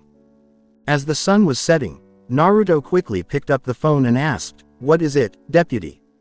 What do you want? What do you need? What?" Kyuubi told him to be quiet while she kept up the cloaking jutsu and tried to sneak up on Shizune. It was still pretty easy for her to hear Sasuke over the phone. It's been hours since we split off. I just wanted to know where you guys were and if you had found anything yet. When Naruto saw Shizune cross the street, he kept his voice low and said, "I'm going to do something weird right now. You guys go do what you were going to do after calling me. We'll meet up with you guys when we're done. What are you guys doing? Did you find something on Tsunade?" As her boyfriend walked along the roofs, Kyuubi grabbed his phone and said, "No Sasuke, this is something that's personal to Naruto-kun. We'll tell you what's happening when we find out more about what's happening." Before Sasuke could say anything else, Naruto took the phone back from Kyuubi and said, "We'll talk later. You and Tenten stay out of trouble. And don't spar with her if you're bored, unless you want to be turned into a Uchiha pincushion." Naruto hung up the phone and put it in his pocket as he smiled as he heard Sasuke stumble over his words. Someone tapped Naruto on the shoulder and said, Naruto-kun, we're running out of buildings. She's taking that side path over there. Naruto looked over and saw Shizune leave the main streets and go onto a path that led into the woods. Following Shizune's trail slowly, Naruto jumped down onto the path and asked, "What the hell is Shizune Nichan doing all the way out here? It's weird, this can't be some kind of bullshit coincidence that she just so happened to come out here at the same time as us." Kyuubi shrugged while still lying on his back. "Maybe she likes gambling, Naruto-kun. This could be her weekend getaway. Working at a hospital must be tiring, right?" Naruto laughed under his breath and shook his head as he said, "Nope, she's not here for gambling. She scolds me for doing it back in Konoha, even on a small scale. Shizune Nichan doesn't seem to like a lot of the things I do." "Go figure." Kyuubi lightly hit him on the head. "You're a baka of a hooligan. I don't like a lot of the stuff you do either, it's not really surprising. You need to calm down sometimes, sweetie, you really do act up way too much for your own good." Naruto walked on with a stupid grin and said, "And yet you love me so much. If I wasn't such a dangerous jerk, you would miss it. Hell, at least I keep things interesting around you." Kyuubi didn't say anything and just stared ahead in amazement. As Naruto saw her look, he picked her up and asked, "Kyuubi-chan. Baby, Kitsunheim." After following her line of sight, Naruto saw a huge mansion hidden behind a wall of trees and asked himself, "Well damn then. What the hell is Shizune Nichan doing here? I really want to know now." He took Kyuubi's hand and led her to Shizune, who had set down her groceries to get a key to open the door. Naruto crept up on the woman with a silly grin. He stopped about 3 feet away and took a deep breath before saying, "What's up, Shizune Nichan?" Despite his best efforts, this did not have the funny results he had hoped for when he planned the prank in his head. Shizune didn't jump out of her skin and look like she had just seen a ghost. Instead, she pushed Naruto's chest with her foot and turned to fire Senbon at him from a hidden holster in her kimono sleeve. It was hard for Shizune to aim because Kyuubi used Cho no Hazumi's center of distortion so quickly. Instead of hitting him where it mattered most, the needles wound up landing right next to his groin, which is a dangerous place to be. As Sasuke and Tenten were there were 3 people on the search. 2 of them were taking a break at a diner near the gaming district. Both of them were drinking their drinks at a table while they waited for their food to arrive. Suddenly, Sasuke grabbed him by the balls and hissed lowly for about 30 seconds. Tenten raised an eyebrow at his strange behavior and asked him, "What happened to you?" as he watched him stop and look around in a shy way. While looking around, Sasuke said, "I don't know. It feels like someone close to me almost lost their manhood just now, and it reverberated through me, you know." Tenten just looked at him like, "What the fuck," and kept drinking her drink. "Whatever you say, men are weird," she said. The 13th precinct of Konohagakure police station. Itachi was at his desk reading reports when all of a sudden he had a huge, overwhelming urge to hold his stuff. Itachi got up and took deep breaths while walking in a circle. "Itachi, boy, what the hell is wrong with you?" Fugaku Uchiha, who was on his way to his office at the time, had to stop and stare at his oldest son walking in a circle while holding himself and taking deep, sometimes shaky breaths. Even though he spoke in a monotone, Itachi's eyes showed that he was still worried. He fell back into his seat and tightened the strap around his nuts. "I fear Naruto-kun almost lost his right as a man to reproduce." He cringed and said, "Son, walk it off." Then he left Itachi to sharply breathe through his teeth. Keisha Hine HQ. Males in the building who were close to Naruto, either as an acquaintance or a family friend, were falling out and holding their testicles in a flash of phantom pain. Guy was running around a badly hurt Rock Lee, who was one of the famous victims, and asked, "Oh Lee, what is happening to you, my young protege?" Lee answered in a hissing whisper that wasn't like him. "Guy-sensei, I fear something very unyouthful has almost happened to the youth-spreading part of one of my comrades. I can feel his pain." Guy was freaking out, and Kakashi, Obito, and Zabuza were all rolling around on the ground in the same way on the training floor of the building. Rin was drenched in sweat as her teammates hissed and rolled. "Whose balls just got owned? This isn't cool," Obito yelled. Haku was upset about her absent father figure. Zabuza Tusen, What happened? She asked. He looked up at her with tears in his eyes and said, poor Gaki. It couldn't have been anyone else but him, I just know it. Obito sobbed in shame because he knew exactly who Zabuza was talking about. After sitting down, Kakashi let out a heavy sigh and said, poor kid. He never even got to take his tackle out of the box. Going back to Tanzaku-gai, Naruto let out the highest pitched scream a man can make without having one of his special orbs pierced by needles, and then he passed out on the walkway to the house. Hearing the evil sound coming from Naruto, Shizune realized who she was talking to and asked, Naruto-kun. What are you doing here? Kyuubi dropped to her knees to wipe the horrified look off her lover's face. He saw you in town and wanted to follow you because it seemed strange to see you this far away from Konoha, she said. Shizune opened the door and waved for the girl with red hair to help her bring Naruto inside. He was put down on a couch in the living room once they got inside. Lying in bed with Naruto's head on her lap, Kyuubi asked, what do I do about the needles? While Shizune went back to get the groceries. As Shizune stood in the kitchen, she told everyone, just go ahead and pull them out. They're not in any danger. Kyuubi blew her bangs out of her face and took the first one out with her hand. When Naruto sharply pulled it out of the boy, he yelled, "Goddamn it. That hurt." He then started to check his equipment over to make sure there were no unfortunate victims downstairs. Naruto sighed with relief when he saw that there were none. He yelled again as Kyuubi pulled out 2 more needles. As Naruto looked at the sharp, pointy metal needles, the girl with red hair saw him start to shake with fear. His eyes grew bigger. Kyuubi threw the needles away with a sly grin and said, "Sorry Naruto-kun, they had to come out." He held his groin protectively and gave her a light glare. "Shizune Nichan, what the hell? You carry crap like that on you. And you threw them at me. You know I fucking hate those damn things." When Shizune walked into the room, she tried not to laugh at the teenage boy. "Well Naruto-kun, just because you seem scared of those weapons doesn't mean I can't carry them, now does it?"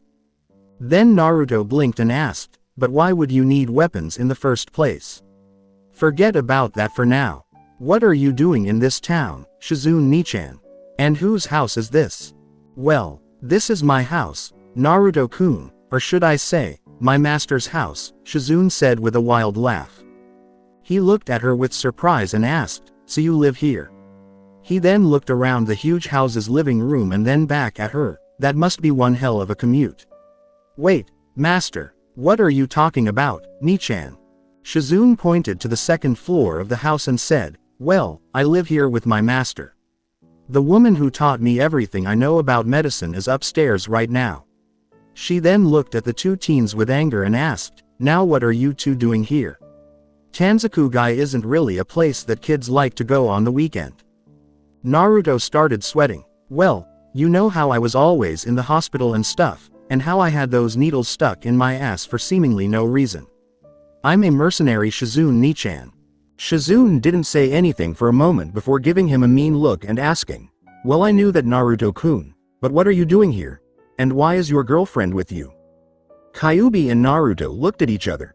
Kyuubi said, "I thought you said you didn't tell people this stuff, Naruto-kun." He scratched his head and shrugged. "I didn't tell her. How did you just know Shizune Nichan?" The girl smiled and said, "I'm friends with Rin. I know a mercenary when I see one. Besides, how else would you have gotten 5 senbon stuck in your behind like that? Saying you fell wasn't really a good excuse at all." The girls laughed at his face while he looked at them with a frown. "Shizune, who is that?" People downstairs turned their attention to the steps while Shizune spoke. "These are just some friends of mine from Konoha who were in town, Tsunade-sama." Shizune had just said, "There is no way. Seriously, there's just no way my luck is that good." This made Naruto's eyes widen. Naruto saw a blonde woman come down the stairs who looked exactly like the description.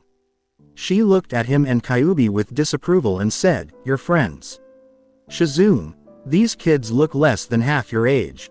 The girl next to Naruto slapped her forehead when he raised his hand like he was in class to get her attention. Ma'am, my name is Naruto Uzumaki. If it's not too much trouble, Could I get your name so I know who I'm talking to? The woman looked at the boy with brown eyes and a smirk. Sure. My name is Tsunade Senju. Now what are you jerks doing on my property? Naruto looked at Kyuubi with a smile and said, well, that was easy. You see what happens when you put things off, Kyuubi-chan. Sometimes your problems get solved on their own. Kyuubi shook her head as she smiled back. It's our combined luck, Naruto-kun. Sasuke and Tenten are going to be pissed if we tell them we didn't do anything and still ended up finding Tsunade, but hey, it's just one of the perks of being us. Naruto got up and walked over to Tsunade. He looked in his pockets for the scroll he was supposed to give her and said, I have a message for you, Tsunade Senju. Here you go. He then sat back down and moved away from her. You came all the way out here just to give Tsunade-sama a message? Shizune asked the blonde boy. Naruto smiled with his teeth. Yep, although that's just half the reason we're here, I'm getting paid regardless. With what I'm making off of this mission, I'll have rent for the next 6 months at least all paid up, and I can actually afford real food when we get back. Getting sick of ramen, Naruto-kun. I never thought I'd see the day, Kyuubi said with a jokey elbow to the side. He looked her in the eye and said, I'm not sick of ramen. I just want something new to eat for now. Oh, you know what I haven't had in a long time? Almonds.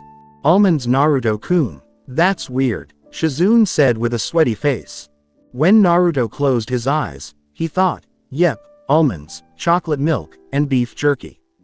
The breakfast of champions. Like hell I will. Then everyone looked at Tsunade, who was rolling the scroll back up and saying, that old pervert thinks he can convince me to come back. He's in for another surprise. Shizune walked over to Tsunade and took the scroll from her to read it herself. Tsunade-sama, Jiraiya-sama wants you to go back to Konoha with these kids so that he can talk to you. Why aren't you going? I told you, Shizune. That place has already taken too much from me.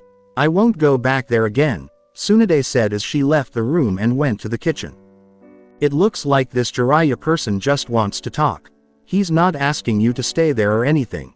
It just seems like a simple request to me, Kyuubi said with a raised eyebrow. What do you mean Konoha has taken too much from you already? Tsunade asked her right away. Shizune finally went after Tsunade, but there was no answer from the other room. This left the two teens alone in the living room. Kyuubi looked at Naruto and said, what are we going to do now, Naruto-kun?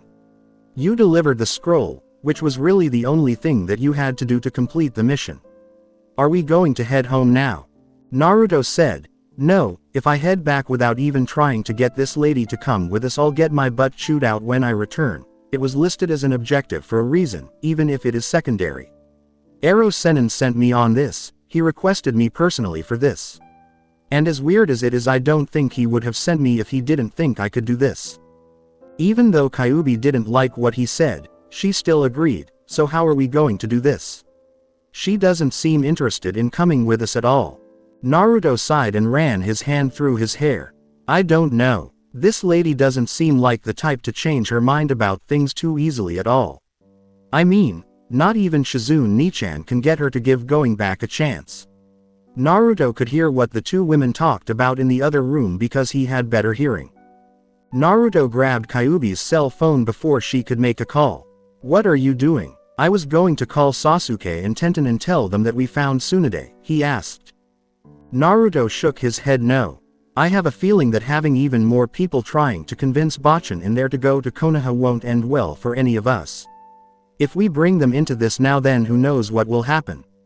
We'll tell them when we meet up again if we can't get this solved by then. Who knew this would be so hard? And I'm pretty sure knocking her out and dragging her back won't work either, right? Kyuubi asked with a pout. Naruto smiled. Okay, let's pretend that this woman isn't a legendary figure in my company. Let's pretend that we're actually around her level of skill and we might have a snowball's chance in hell of beating her outright in a fight. Then there comes the dragging her home part. What part of what you just said isn't illegal enough to warrant attention from law enforcement? Kyuubi chuckled. I know that for the most part the laws are pretty lax, and with me and Tenten being mercenaries and Sasuke being a police trainee, we know enough to avoid most law enforcement, but that still stands as kidnapping, and that would open up a whole other can of worms that we aren't ready for. Besides, she's important to Shizune Nichan, so we aren't fighting anyone, got it? Softy, Kyuubi asked Naruto as he turned away. Are you sure you're not just scared that Shizune will blast you with Senbon again? Naruto gave her a serious look. Kyuubi-chan, my post-traumatic phobia of sharpened needles aside, Tsunade would turn any combination of the four of us into a smear on the floor before we could blink. I can't beat her, you can't beat her, Sasuke can't beat her, and Tenten knows damn well she can't beat her, so she wouldn't even try. What part of legendary figure are you not getting here? Kami, you're almost as bad as Sasuke. Shizune walked back into the living room and said, I'm sorry Naruto-kun, but Tsunade-sama isn't in the best of moods right now after getting that message from her friend. Please don't think too badly of her. It's okay, Shizune Nichan, Naruto said as he stood up. I'm pretty much the same when people tell me to do things I don't want to do. So you're going to go back to Konoha now? He asked her. She looked a little sad, but he could tell. Naruto smiled with a grin. No, I'm not giving up that easily. I didn't come all the way out here to just quit after a 3-minute conversation, you should know better than that. I'll be back tomorrow, it's getting late. Shizune smiled at Naruto. Okay Naruto-kun. I'll try to get her to lighten up by the time you show up tomorrow. I would offer you two a place to stay for the night here, but I don't think Tsunade-sama would be too accommodating right now. After Naruto, Kyuubi got up and said, it's okay. We can afford a place to stay, it's not a big deal. Naruto said over his shoulder, what the hell do you mean, we can afford it? Don't you mean me? As he got to the front door. Yes, it's the right thing to do, Naruto-kun, chirped Kyuubi in response. Naruto walked out of the house with his red-haired girlfriend following behind him. He thought to himself, women say chivalry is dead, but then they complain about a little bit of what they call misogyny when I try to use some double standards. Shizune smiled, laughed, and went back inside the house as she watched the two leave.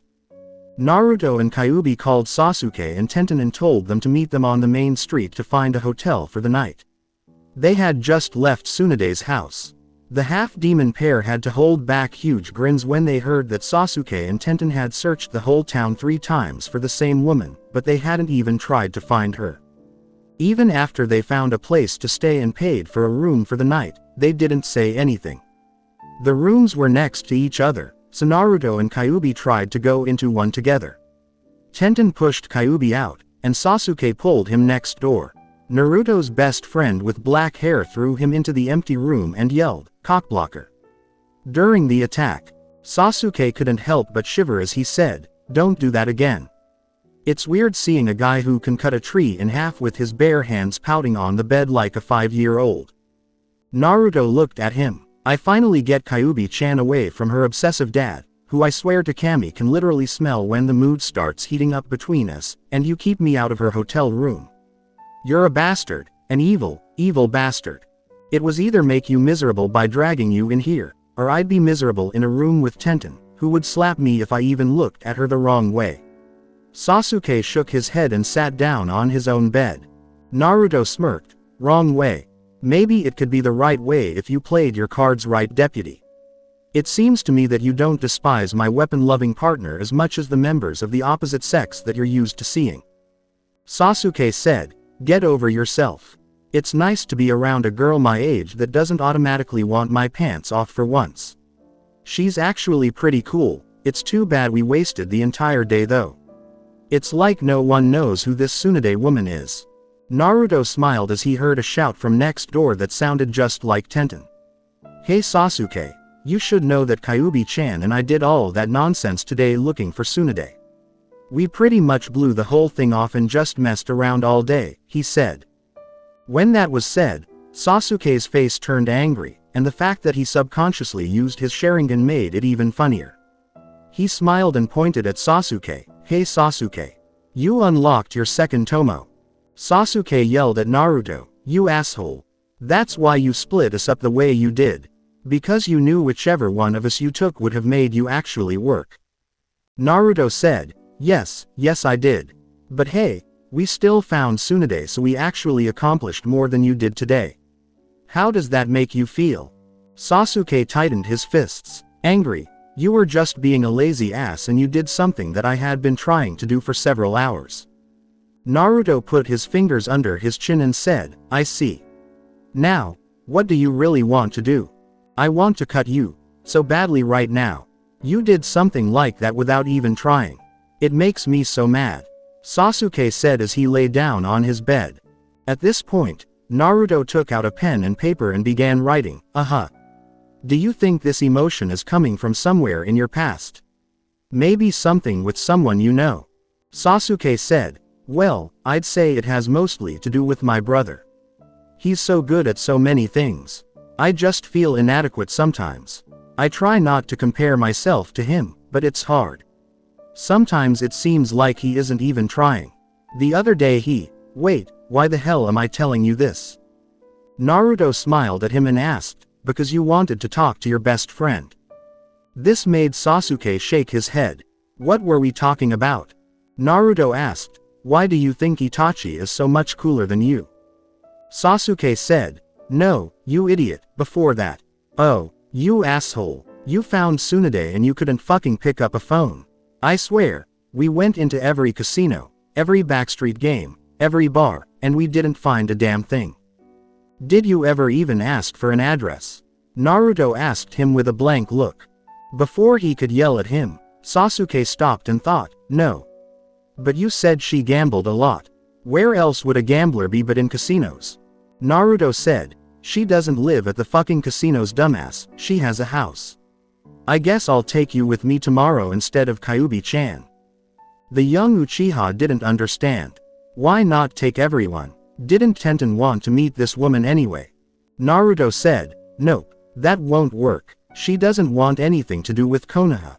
Let alone Keishahine. She might snap and think we were trying to take her by force, and like I told Kyuubi-chan, becoming a red blotch on the ground doesn't really appeal to me. No force, super trooper, not on this one. We're taking it slow, there's no need to spook her. It's too early to go to sleep, Dobi. What fun things are there to do in this town? Sasuke asked. You do know that this place is 85% casinos and red light district, right? Naruto asked with a grin.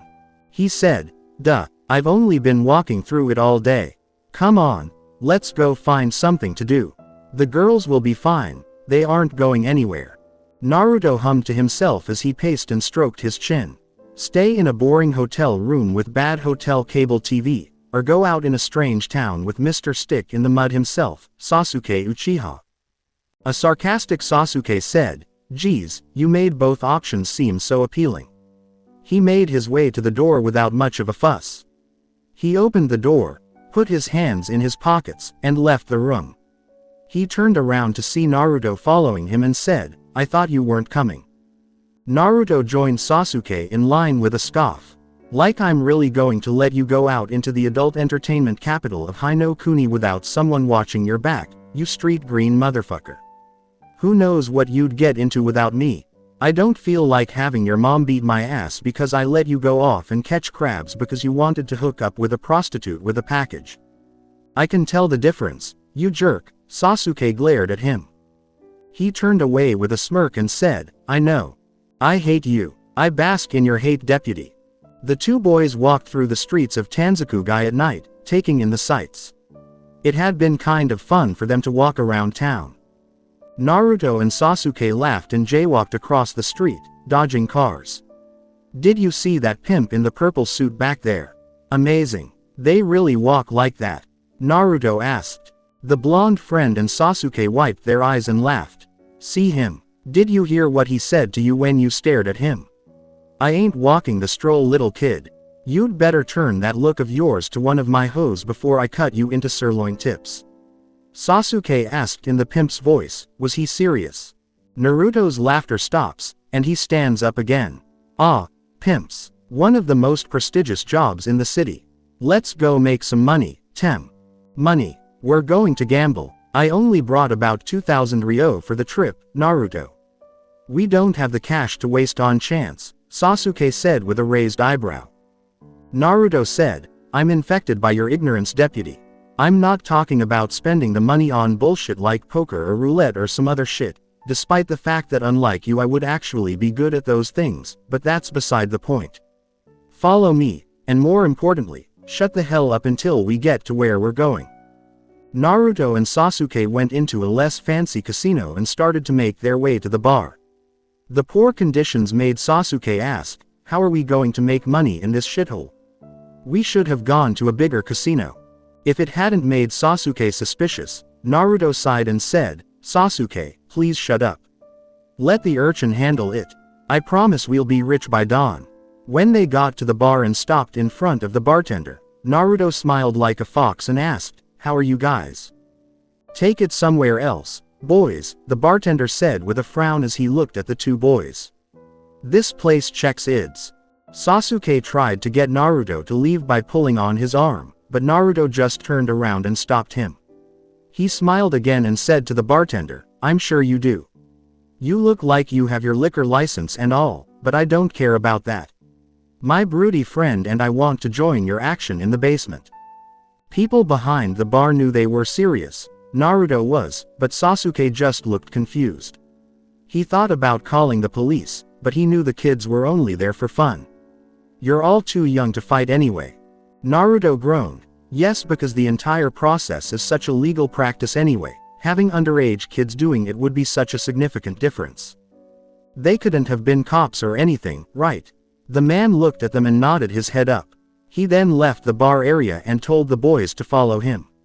Sasuke wasn't sure what was going on, but he knew Naruto wouldn't put them in a pickle they couldn't handle, right? As they went to the storage area, the man moved the metal shelves that held the kegs out of the way to make room for stairs that led down. Naruto smiled and Sasuke's eyes got bigger as they both went down the stairs.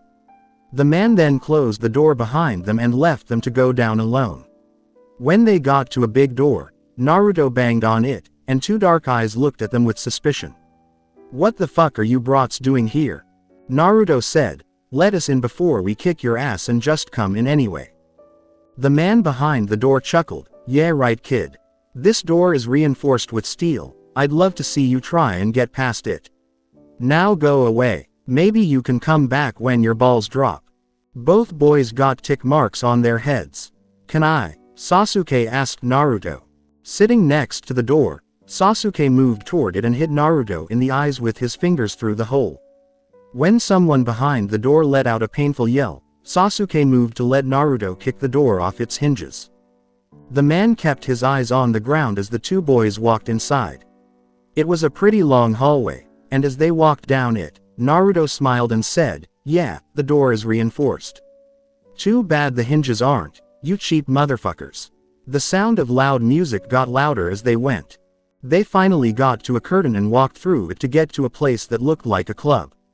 People were dancing and drinks were being served. In the middle of the room, there was a large square pit that was 3 feet into the ground and surrounded by metal guardrails. It was very different from the dive that the two boys had come in through. There was music playing, people who looked way above their blood well, Naruto's blood anyway, and lights that pulsed. There was a voice over the club speakers that said, the next fight. Jace vs. Don Chidaa. Before Sasuke could say anything, the boys made their way through the crowd and saw two men fighting in the middle of the club in the iron square. One man had taped fists and was wearing volley tutu shorts. With his red hair, he looked about 18 years old. The other man looked smug and had a mustache, a brown afro with frills, and on a Chinese martial arts outfit. How the hell did you know this place was down here? And why were the bartender and that door guy so quiet about this place? Sasuke asked Naruto as the fight began. Naruto smiled and tapped his nose as he watched the fight. I could smell the blood from outside. There are places like this in Konoha too, but I'm not going to tell you where they are later. You're lucky I brought you here in the first place. And the first rule of Fight Club is that you don't talk about Fight Club. The younger man with taped fists tried to punch the bigger man with the afro until the bigger man punched him in the face and blood shot back at him. Naruto flicked some of the blood off of his railing with his fingertips after it had flown off. Sasuke rolled his eyes and said, you stole that from the movie, Fight Club, you big jerk. Naruto said, maybe so, but that doesn't make it any less valid in this case. There are a whole lot of things that you don't know, Sasuke. There's a whole underworld worth of things in Konoha that you police can't imagine or handle. The volley to-do fighter actually pinned his opponent against the railing and tried to headbutt them, but they hit the metal instead. When the two boys saw the bloody mark that was made, they screamed. Sasuke thought, while I'm not against spending the night watching these guys beat the crap out of each other, why are we here? Are we going to bet on the fights?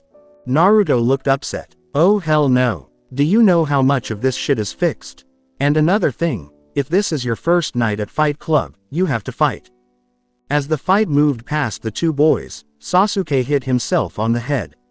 At this point, the Afro fighter was in charge and was hitting his opponent hard with a barrage of kicks. Sasuke half-heartedly looked at Naruto.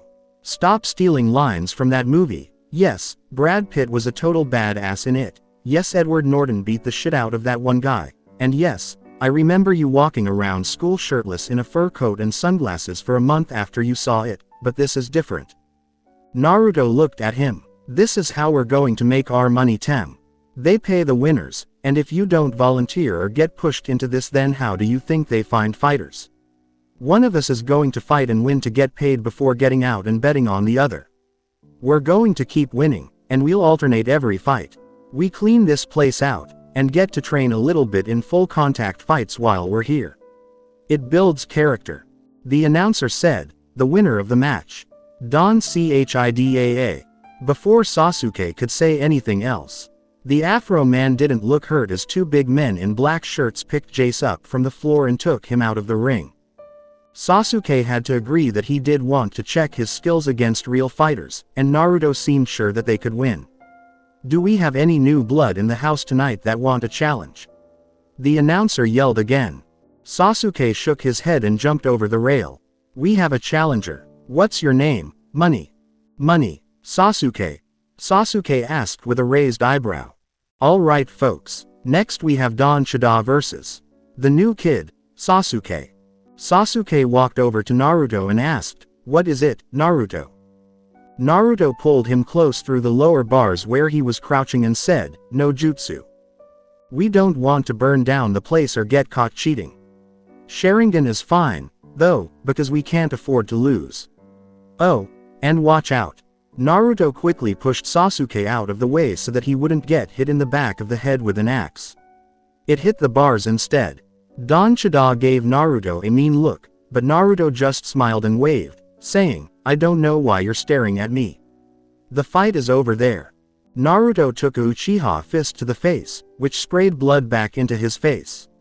Ah, Tem, I'm not getting Hep B from this shit. Watch the blood spray. Sasuke smiled at how his best friend was feeling bad and moved away from his enemy. The nose and lip of Don Chidaa were broken, and he was moving his feet in what Sasuke thought were feints. The man had his hands by his sides, which made Sasuke think that he had never used them in battle. Sasuke used his Sharingan and faced him squarely. The pulsing, changing lights made it hard to see that his eyes had changed color. Without much trouble, Sasuke was able to avoid Don Chidaa's kicks as he quickly moved his feet around. The fight was making Naruto sweat. Man, I should have paid more attention to the last fight, he thought. Sasuke can sleepwalk right past this guy because he's such a jerk. He can only kick and depend on how fast he is, but Sasuke is much faster. When Sasuke got tired of seeing this guy kick, he started to kick the man in the legs himself. Don Chidaa's leg shuffling move is meant to throw people off, and Sasuke's Sharingan would pick up on the small details that came before his kicks and connect with Don Chidaa's front leg very quickly. He could see his opponent start to slow down after a dozen of those shots. Don Chidaa growled and came at Sasuke with a front kick. Sasuke sidestepped it and then kicked him in the leg again. Sasuke had a smirk on his face the whole time he was countering, which made the older man very angry. Tem, finish him already. I'd like my chance to fight before sunrise, thank you. Naruto rolled his eyes as he watched Sasuke beat this guy up. He then rolled his eyes and focused on Don Chidaa, kicking him in the legs over and over again. You suck. Take away your legs and you have nothing. If this is the best this place has to offer, I'm going to make a killing tonight, he said. He growled and ran straight at Sasuke, hitting the boy in the head with a tornado kick. Before kicking him in the head with a high kick, Sasuke just stood there and waited. The kick hit him in the middle of his attack, knocking him out. The announcer said again, "The winner, Sasuke," as Sasuke put his hands in his pockets and walked back over to Naruto. Someone with dark blue eyes and brown hair walked up to Sasuke in the pit and gave him a big wad of cash, saying, "For our winner. You fight well." The woman winked at him and then went back to work. "Are there also fangirls here?" "I don't need that kind of stuff," Sasuke said with a shaky head. "I'm going to bet on you. Get in there already." "Oh, what do we have here? Another challenger. This seems to be a night of debuts. What's your name, mystery brat?" Naruto jumped over the railing and gave Sasuke a smug salute. "Hungwell Hamburger," Naruto yelled as he jumped around to get ready for the fight. "Okay, well, next up we have Hungwell Hamburger versus Kano Yaru. He saw a big, heavy man dressed in Yakuza clothes come down the stairs in the corner. He looked like he was 6 feet 2 inches tall and 3 times Naruto's weight. His black hair was pulled back into a top knot. He took off his clothes to show that he was wearing sumo gear underneath. Naruto said, "I didn't really need to see that." The man then squatted down in the ready sumo position, putting his knuckles on the ground and standing low. "Damn, I feel bad for those people behind him," Naruto said with a cringe. With Sasuke, Sasuke went to the bookie to place his bets. "Yeah, I want to place a bet on Hungwell Hamburger." "Sigh, idiot." Sasuke put his money on the caged-off desk and said, "Idiot." He then got a ticket for his bet and went back to the railing to watch the fight. "So does someone say, 'Go,' or do we just fight?" Naruto asked the huge man as he stood in a loose stance. In response, the man charged Naruto and hit him hard with his palms outstretched. Kano tried to squash Naruto against the railing, but Naruto jumped away and backed up against it. He blocked Naruto's attack and kicked him in the back of the knees, which knocked him out. The man loudly thudded to the ground.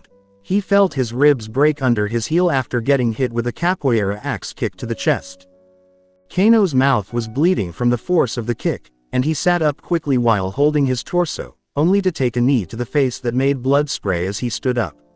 That hit Naruto in the nose and he jumped to the top rail of the guard rails. He then jumped off in the shape of a ball and landed hard on Kano to end the fight. Naruto got off of the hurt man on the ground and walked up the stairs, shouting, "The winner of the match, Hungwell Hamburger." After getting his prize money, Naruto went to the bookie to bet on Sasuke before his next fight. As he walked over, he saw people clearing the way for him and cheering. "Man, they're cheering me for running through that small fry," he thought. Yes, Sasuke was right. If this is the best they have, we'll be able to take over by the end of the night. "Brat, is that you?" A voice he knew asked him as he waited in line to place his bet. He turned around and saw Tsunade staring at him in shock. He waved at her and said, "Hello Tsunade Bachan." Not the face. Naruto wrapped up when he saw her cock her fist back and said, "I'm fighting tonight." "You're fighting? Why?" Tsunade asked with a blink and a put-down fist. Naruto said, "Why not bet on a sure thing?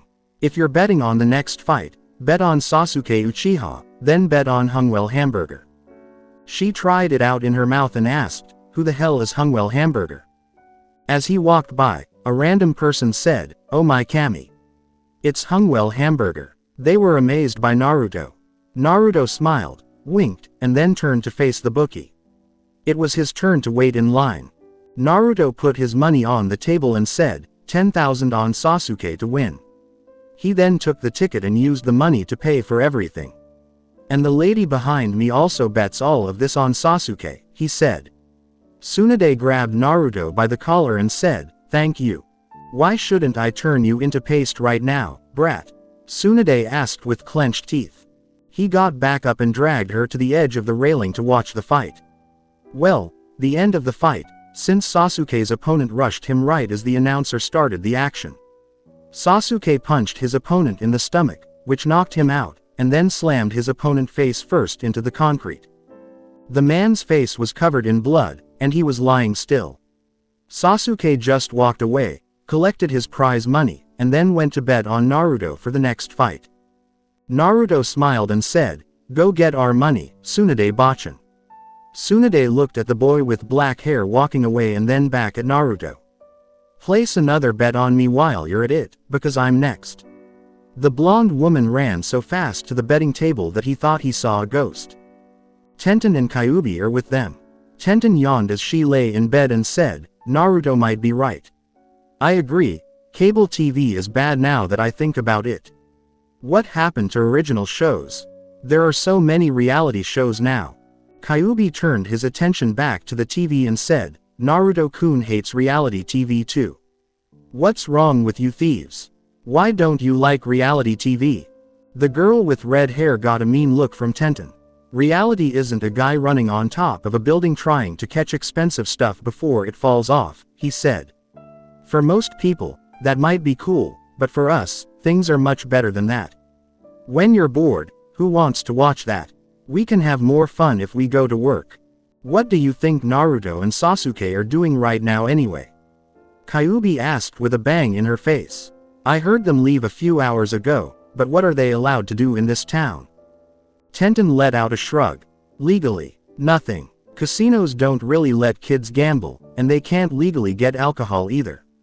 She got up to change for the night, thinking, they're probably pretty bored right now. I mean, what are they going to do out there anyway? Again in the bottom club. Damn you, I am going to kill you, yelled a man in black pants and a t-shirt without sleeves. He picked up a bottle on the ground outside the railing, broke it off, and then lunged at Naruto with the sharp end. Naruto dodged and asked, is this even legal? He gave him a shrug and slapped the bottle out of his hand. Then he hit him over the head with an elbow, knocking him out. Hungwell Hamburger is the winner. By this point, both Naruto and Sasuke had faced and easily beaten all of their opponents 7 times.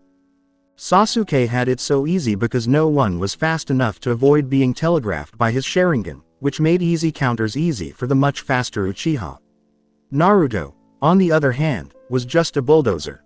He would rush his opponents, slip inside of any attacks they tried, and beat them until they couldn't stand up anymore. He jumped the railing again and stood next to Sasuke, who gave him a huge stack of bills that Naruto patted on the back. Naruto and Sasuke smirked as they bumped fists. I think we've cleaned this place up enough, Naruto said. Then how is Tsunade? I love you too, punks. Tsunade yelled as she snatched Naruto and Sasuke into a huge hug. In all my years, I've never won so much money betting on something. I now have 10 million Ryo. Naruto and Sasuke both turned blue and started tapping on her arms.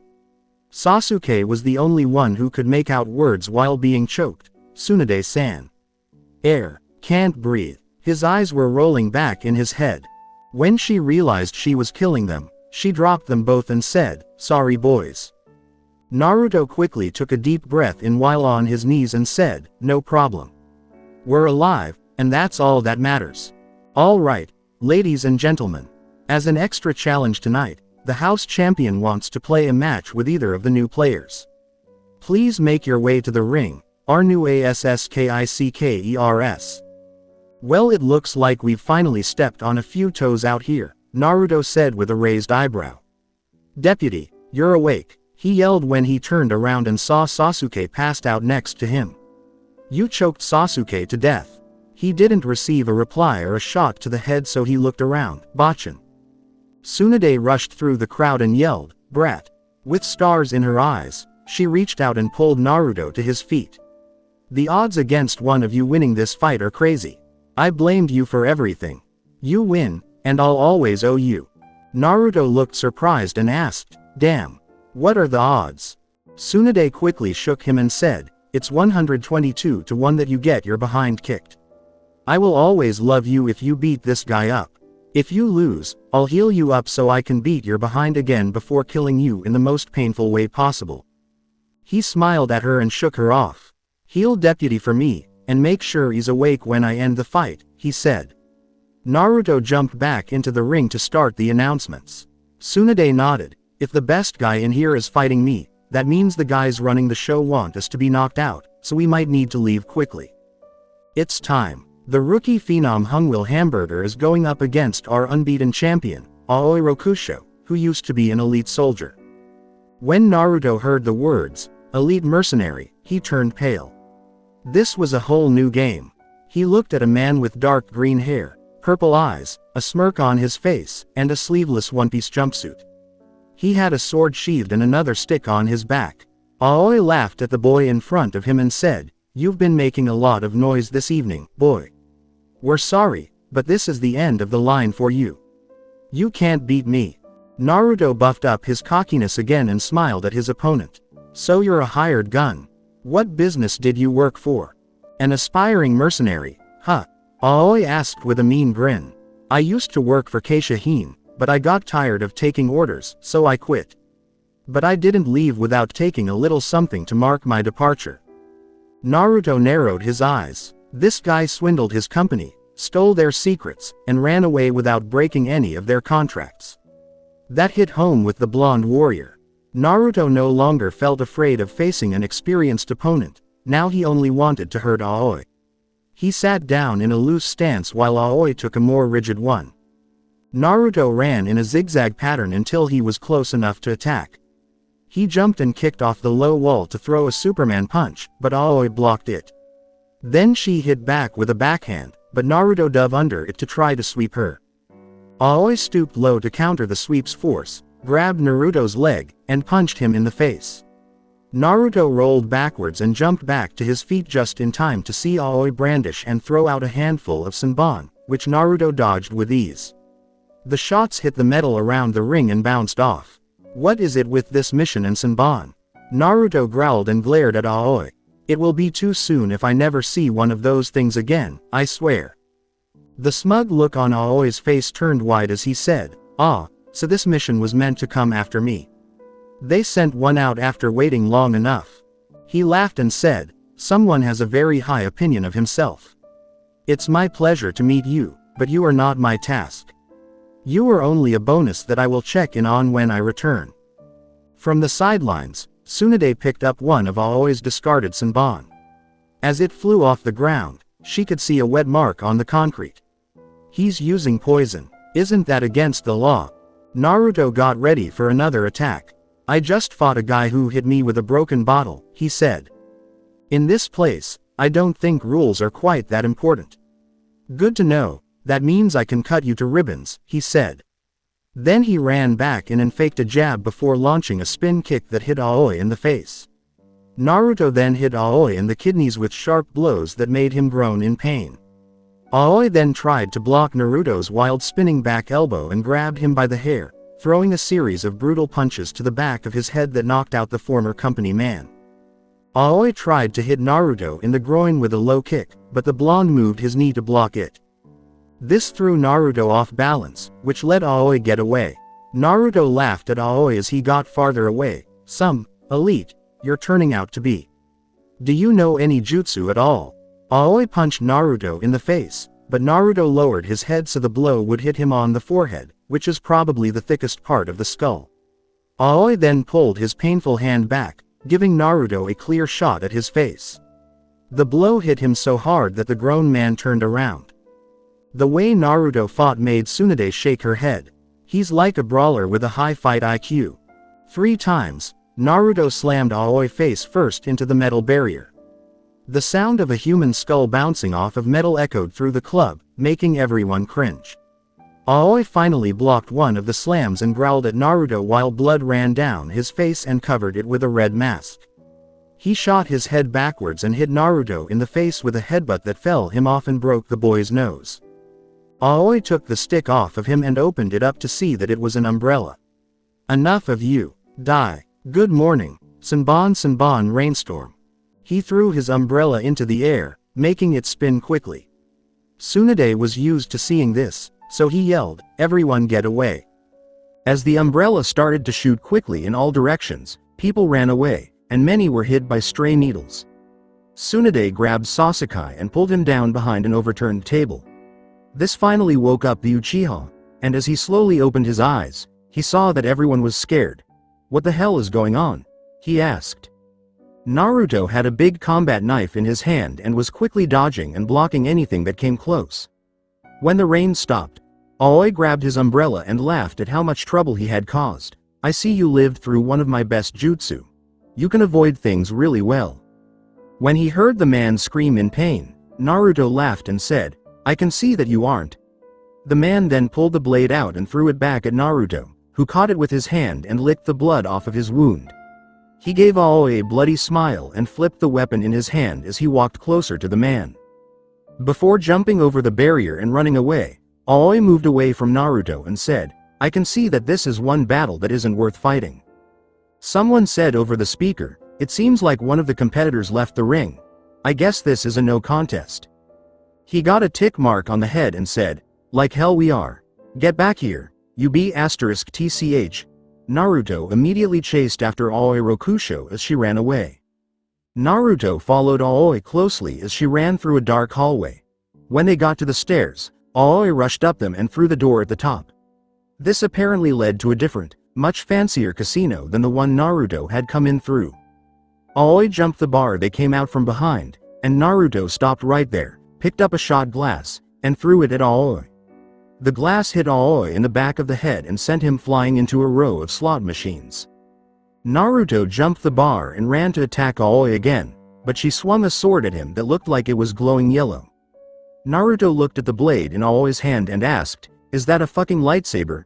What the hell is this, Star Wars? When Tsunade and Sasuke came out of the door Naruto had chased Aoi through, they saw that the place was already a war zone. Tsunade's eyes grew wide when she saw Naruto dodging a glowing yellow sword that cut through slot machines like butter. Sasuke saw her clenching her fists and sending out a killing intent. Tsunade. What's the matter? She bit her lip and said, that sword was owned by a family member a long time ago. It's called the Raijin no Ken. That jerk took it from Keisha-hine. Well, look at the way he's swinging it, Sasuke said, putting his hand on her shoulder. Sasuke was right. Aoi wasn't really fighting. Even though he had a dangerous weapon in his hand, it was easy for Naruto to avoid his attacks. Naruto's going to crush this guy, Sasuke said. He'll get it back for you. The battle goes on at these levels. This is becoming a free-for-all between Aoi and Hungwol Hamburger. When Sasuke and Tsunade turned around, they saw a short man in a leisure suit with a black pompadour and a bushy mustache yelling into a microphone. Sasuke cleared his throat because the man was right next to him and said, why don't you say that a little louder? In Kirigakure, I don't think they heard you. Aoi tried to hit Naruto again, but Naruto dodged it and punched him in the face. He laughed as he sent Aoi flying through a roulette table and said, you are elite in Keisha-hine? Elite? I don't remember you being worth a damn. The way you're fighting makes you look more like a spoiled jabroni. When it comes to good things, that sword is the worst thing you have. Shut up, brat. Aoi yelled as he stood up and cut through the pieces of the table. I am going to kill you. He charged at Naruto from the front. Naruto made 2 Kage Bunshin and threw them back behind the bar. He sidestepped Aoi's sloppy charge and let out a deep breath. Choan Agao's supersonic wail. A scary screech came out of Naruto's mouth as a focused wave that hit Aoi in the face. His cries of pain were drowned out by Naruto's attack.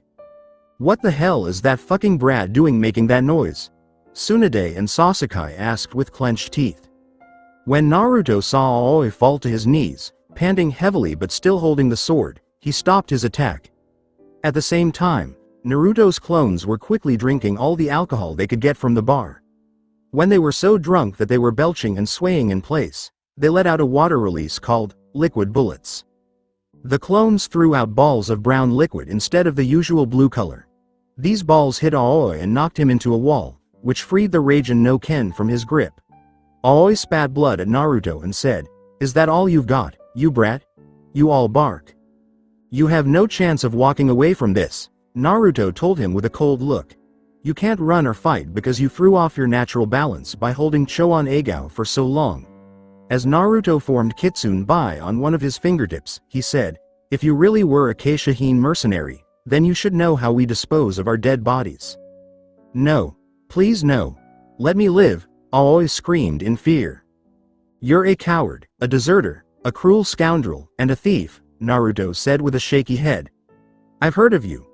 You made that kid take the blame for you while you were gone when you left Kei Shaheen. It makes me sick. Because you were losing a fight, you could have killed everyone in the room. The world will be better without you, Naruto said. Aoi tried to run, but he fell down. He tried to get up right away, but Naruto rolled the small blue ball at the man. As Aoi watched the small flame fall toward him and hit the back of his foot, time seemed to slow down. Aoi was covered in a liquid that was mostly alcohol, which made him very easily catch fire. As he went up in flames, he let out a terrible scream of pain that was cut off when the flames went out, leaving only ash behind. The casino was quiet until Tsunade looked at the ticket she was holding and smiled. Yes. The jerk did it. I have a lot of money. I'm really, really rich. All of my silly debts are paid off, and then some. I have a lot of money. Naruto let out a sigh, picked up the Raijin no Ken, and walked over to Tsunade. I heard you talking to Sasuke, he said. I guess this is yours. As Naruto put the blade away, Tsunade stopped celebrating and looked at him with soft eyes. She hugged him and then took the crystal from around her neck and put it on Naruto. That sword was valuable to my family when I was a mercenary, and that stone is too. It's an equal trade. She looked at Sasuke and said, thank you both. Her attention then went to him. Naruto turned around when he heard footsteps and recognized a familiar voice saying, wow, it looks like a twister tore through this place. Tenten and Kyuubi walked through the wreckage and saw the three people in the room. Tenten shook her head when she saw Naruto's bloody nose from Aoi's headbutt and said, apparently that twister was named Naruto Uzumaki. Naruto smiled and was about to say something when Kyuubi smacked him in the face. Naruto-kun.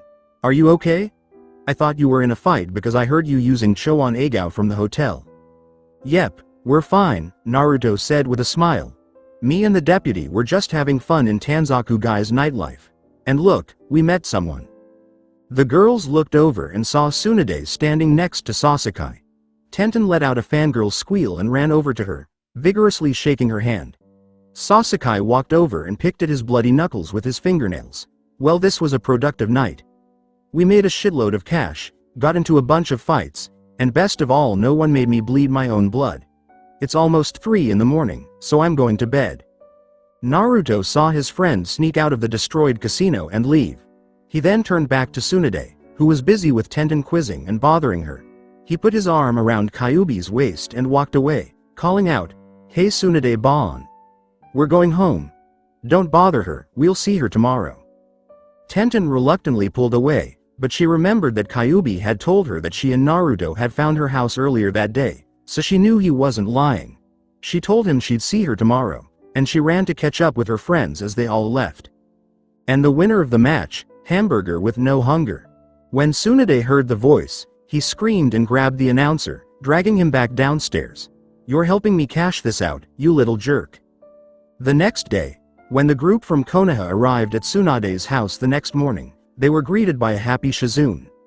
Naruto saw the look on her face and asked, Shizune Nichan, what's up?